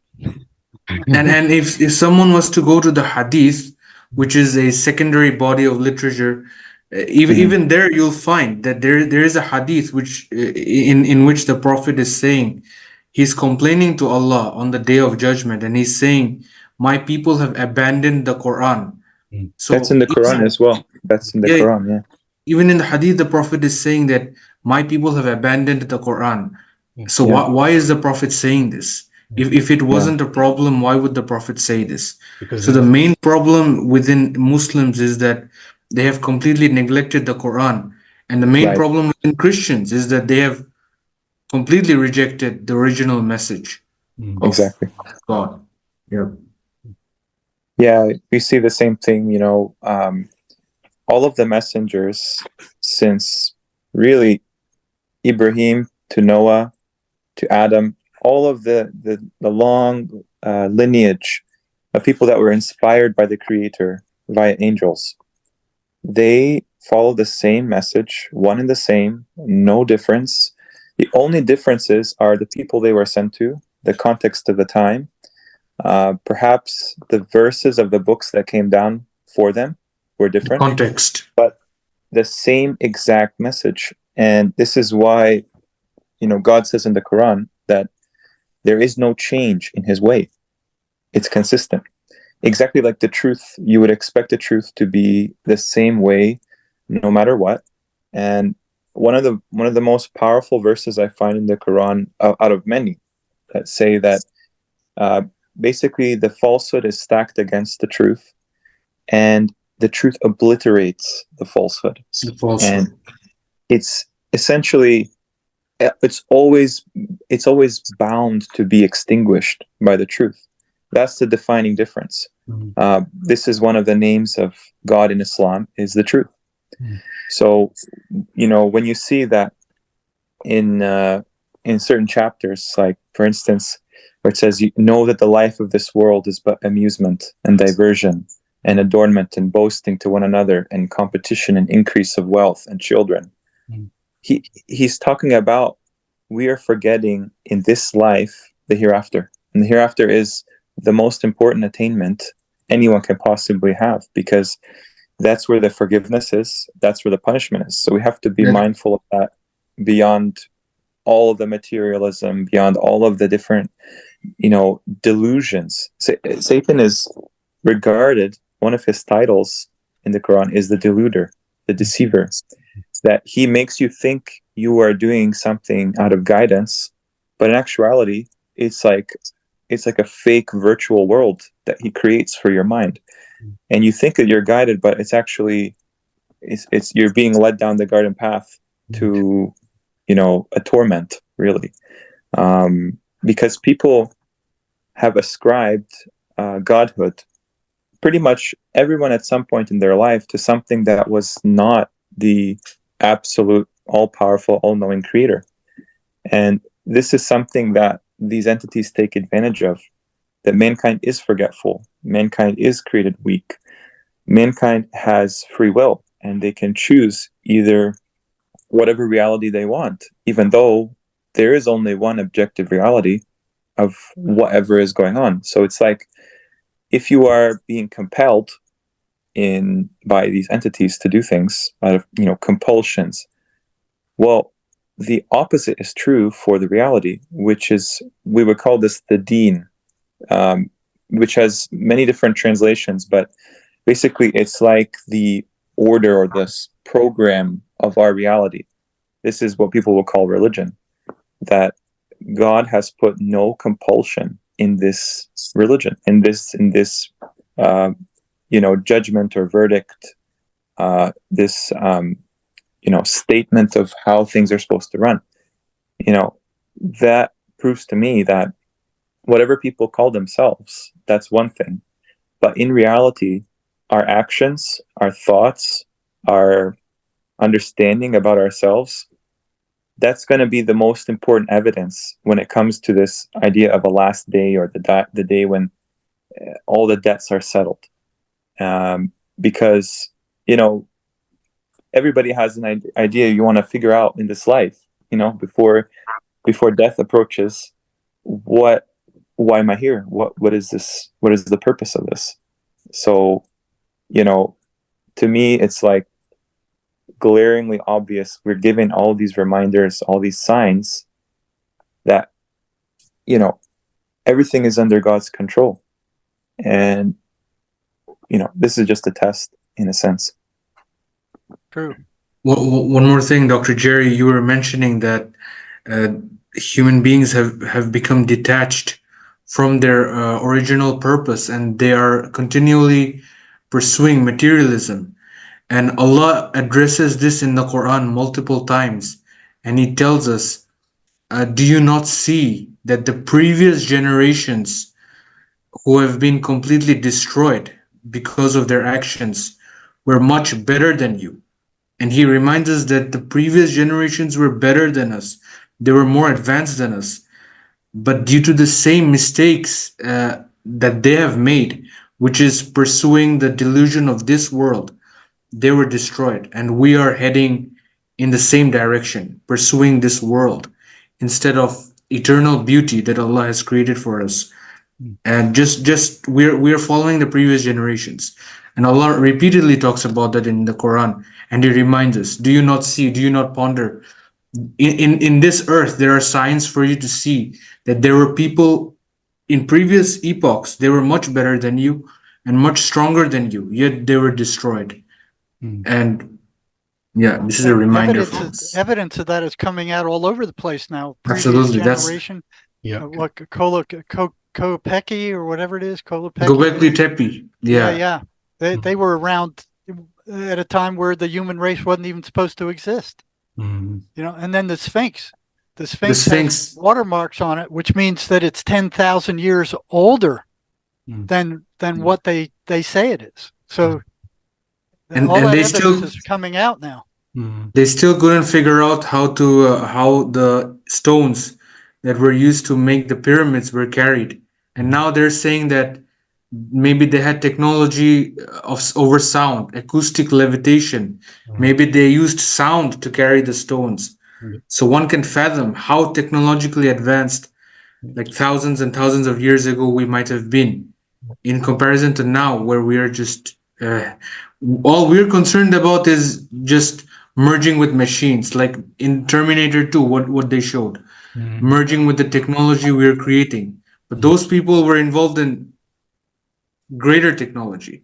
Like it's unfathomable. Yep. Well, I've seen it. I've been to the pyramids and I've been to Peru to see Machu Picchu, and some of those blocks were, the size of a house. I have no idea how they shaped them and built them or moved them, but you could tell that the blocks in Machu Picchu were melted. I mean, they were fluid at some point because the edges were all rounded. And you couldn't even get a razor blade in between those things, Wow. And the blocks in the pyramid, some of them were so huge that I don't think they have anything that can move them today. Nope. And Devil's Tower, maybe you're familiar with Devil's Tower if you've looked at I've been there too, a long time ago. Yeah. I want to be respectful of your time, Jerry, because we're very fortunate to have you today, and we'd like to have you back as well. So I don't want to put you off, keeping you on for too much longer. Before we do go, Brother Imran, if you wanted to share your piece as well, before we go. You're muted. Yeah, sorry, Jerry, I just wanted to ask, have you ever made the connection between dementia and demons? No. Well, just the word sounds the same. And if you could just Google the define dementia, and you'll see how it's exactly what the Quran says, is that that Satan he makes you forget, especially important things. And dementia, I think it says in dementia that it keeps people in isolation. Oh yeah. They have, right? So all of these things, it's like they know that it's from the demon, and they just kind of insert the word there just so that it's like, subconsciously priming people. Yeah, so there you go. A general term for for the impairing ability to remember, to think, or make decisions that interfere with doing everyday activities. Right. So, yeah, a distraction. It sounds like something that the demons would love. Yeah. Exactly. And I just wanted to say something about the light, because I know you mentioned light and how you observe that after sunset it gets worse, the voices, right? Yeah. Yep. And so I was thinking, okay, what is happening in nature that does that? So, as the sun goes down, the voices get worse, but as soon as day breaks, right, it breaks all of that. So we have a chapter in the Quran, which is 113. It says, in the name of God, the Passionate, the Most Merciful, I seek refuge of the Lord of the daybreak. And then the second verse, from the evil which he created. So it's like the evil that he created, it gets broken by that first initial light that happens in nature. We should be clear, because last time a viewer corrected us. It's not the evil that Allah created. I'm not sure. It's the evil from what he created. It's like Satan was obviously created by the creator. By Allah. He didn't create evil. Satan is evil, if that makes sense, or he does evil. It's not necessarily that Allah created evil. He can have created evil as a test, right? Like, we have a test, so he has to create some type of that's what I said. That's what I said. I'm with you on that. Yeah. So anyway, so just getting back to light, like, so this is a phenomenon that's happening in nature. And Brother Wes, if you can go to Surah Al-Asr 103, it is very interesting because we have five. Generally Muslims know the prayers are just 5 times prayer during the day. So daybreak is kind of just before daybreak. There's the first prayer. Second prayer is when the sun is just past the zenith. At zenith. As the sun is now coming down to the next prayer, it says here in Wal Asr, and that prayer is called Asr. It says Wal Asr. So by that time in nature, when the sun is now declining, human beings are in loss. Now, why? Because now that time is coming where light is now being, taken away from our atmosphere, and the only way for us to get salvation is for those who believe and who do good work and recommend the truth and remember that to recommend patience. So be patient till daybreak is when that light will emerge again. So I thought that was very interesting that the light in nature has a direct connection to these voices. I think that do good work is it's critical, because you can have all the faith you want in the world, and if you don't do good work, if you don't do good stuff, what good is that faith? Yes, absolutely. And the other thing that's interesting is that the voices got strongest between 3 and 4 in the morning, consistent. They would always attack the hardest between 3 and 4 in the morning.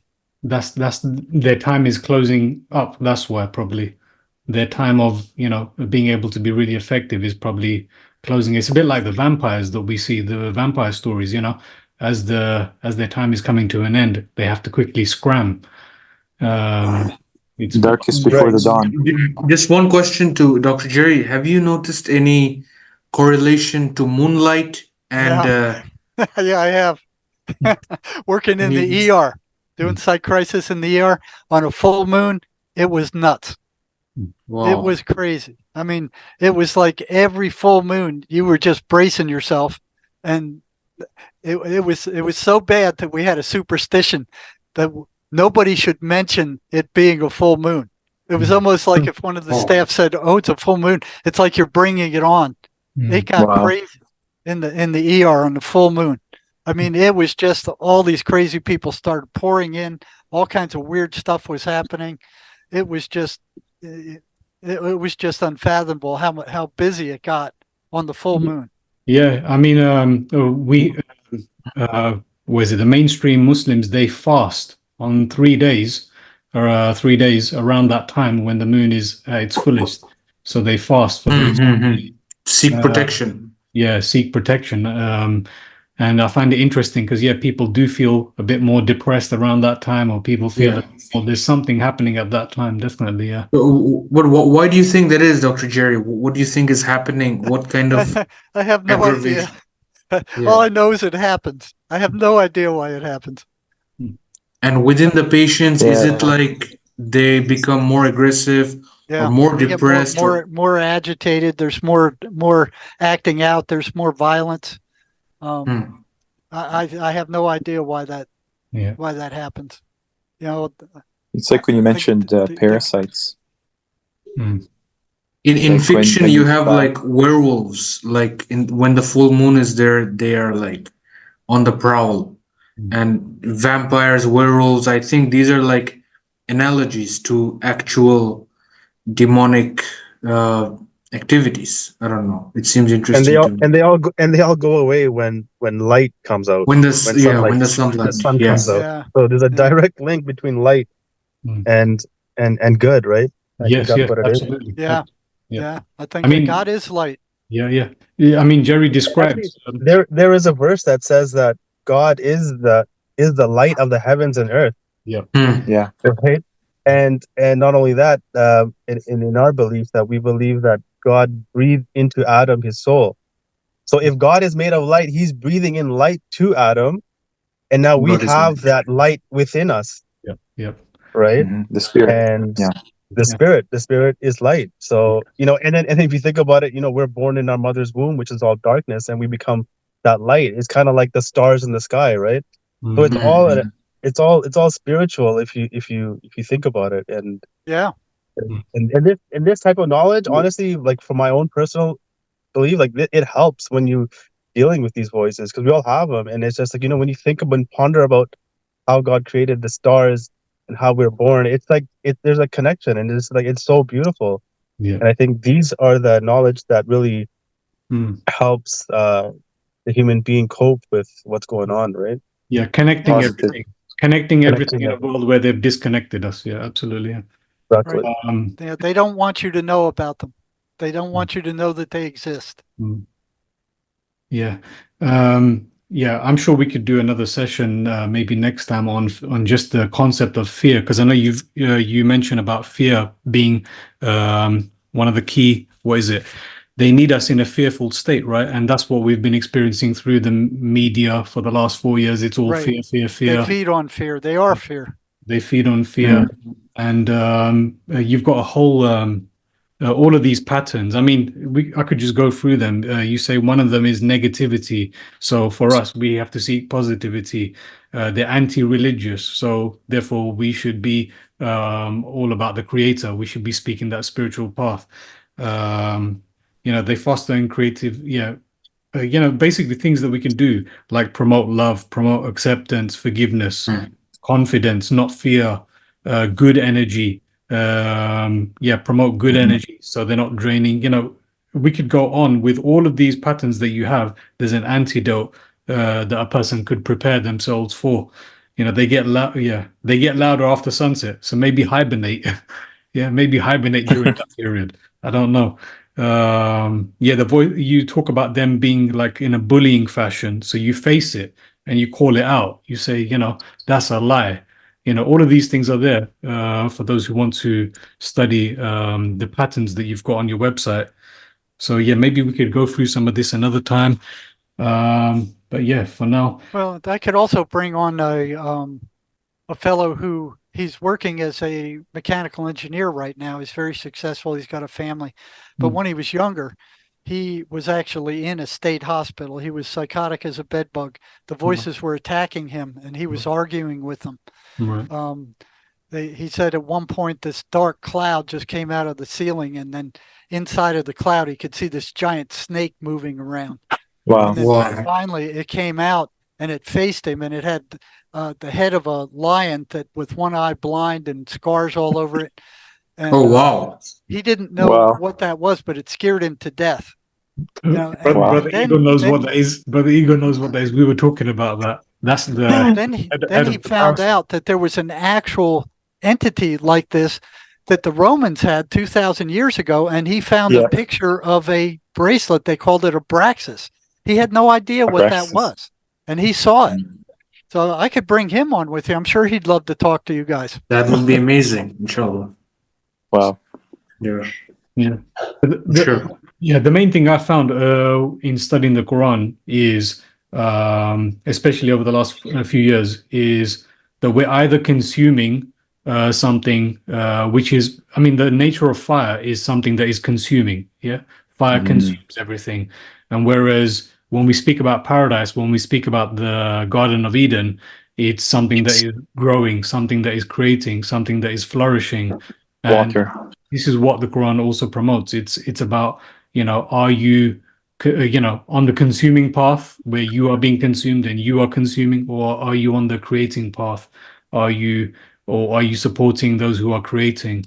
So in that sense, I'd like to say thank you very much, Jerry, for being a creator, because you've created a path, for people to wake up and, basically heal themselves of the madness that is sold upon them. So yeah, thank you very much, Jerry, for today. And Welcome. Yep. Thanks for having me. It's guys like you that help get this out. I couldn't get it out without you guys. Yeah. I mean, I'd be just like a lost man screaming in the wilderness. Hey, look at this, Yeah. We'll look forward to speaking to you again and also interviewing that mechanical engineer that you talked about. That'll be really interesting. I'll arrange it. I probably don't have any time until April, but we could set something up for April. I say book us in straight away because we will definitely have something. Yeah. Okay. April is also well.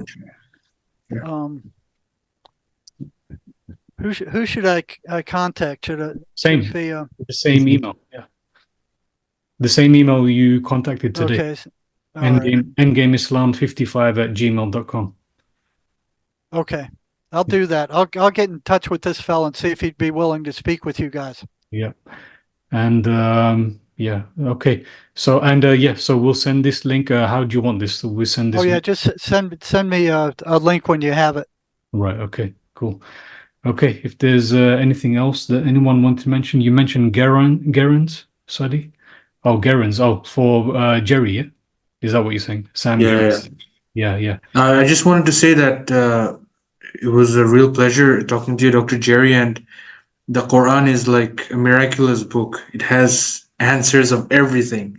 We just have to explore deeper and deeper. Yeah. And the Quran is a book that needs to be studied because it has answers for everything. That's what I believe. Yeah. So you were mentioning Sam Gerens. Yeah. If you were interested, he recommends Sam Gerens. He's done some amazing work on the Quran, again, which is not going according to the mainstream. Yeah, what I was saying is that if Dr. Jerry, if you would like to study the Quran, of course, studying the translation doesn't do the Quran justice because the Arabic has its own properties. It can open up like a new dimension altogether when you study the Quran from its Arabic. But also, none of us over here are experts in Quranic Arabic, so we try to navigate through English as well as through studying the root words. But there are some good Quran translations out there as well from people who have translated it to English. Maybe Sam Gerens is one of them, I think. Well, what's the name of the book? How do you spell his name? Sam Gerens, Gerrans. Yeah. And what's the name of the book? The Quran, a complete revelation. Yes, that's the one. The Quran, a complete revelation. Yep, that's the one. Yep. He's got a great body of work. Yeah.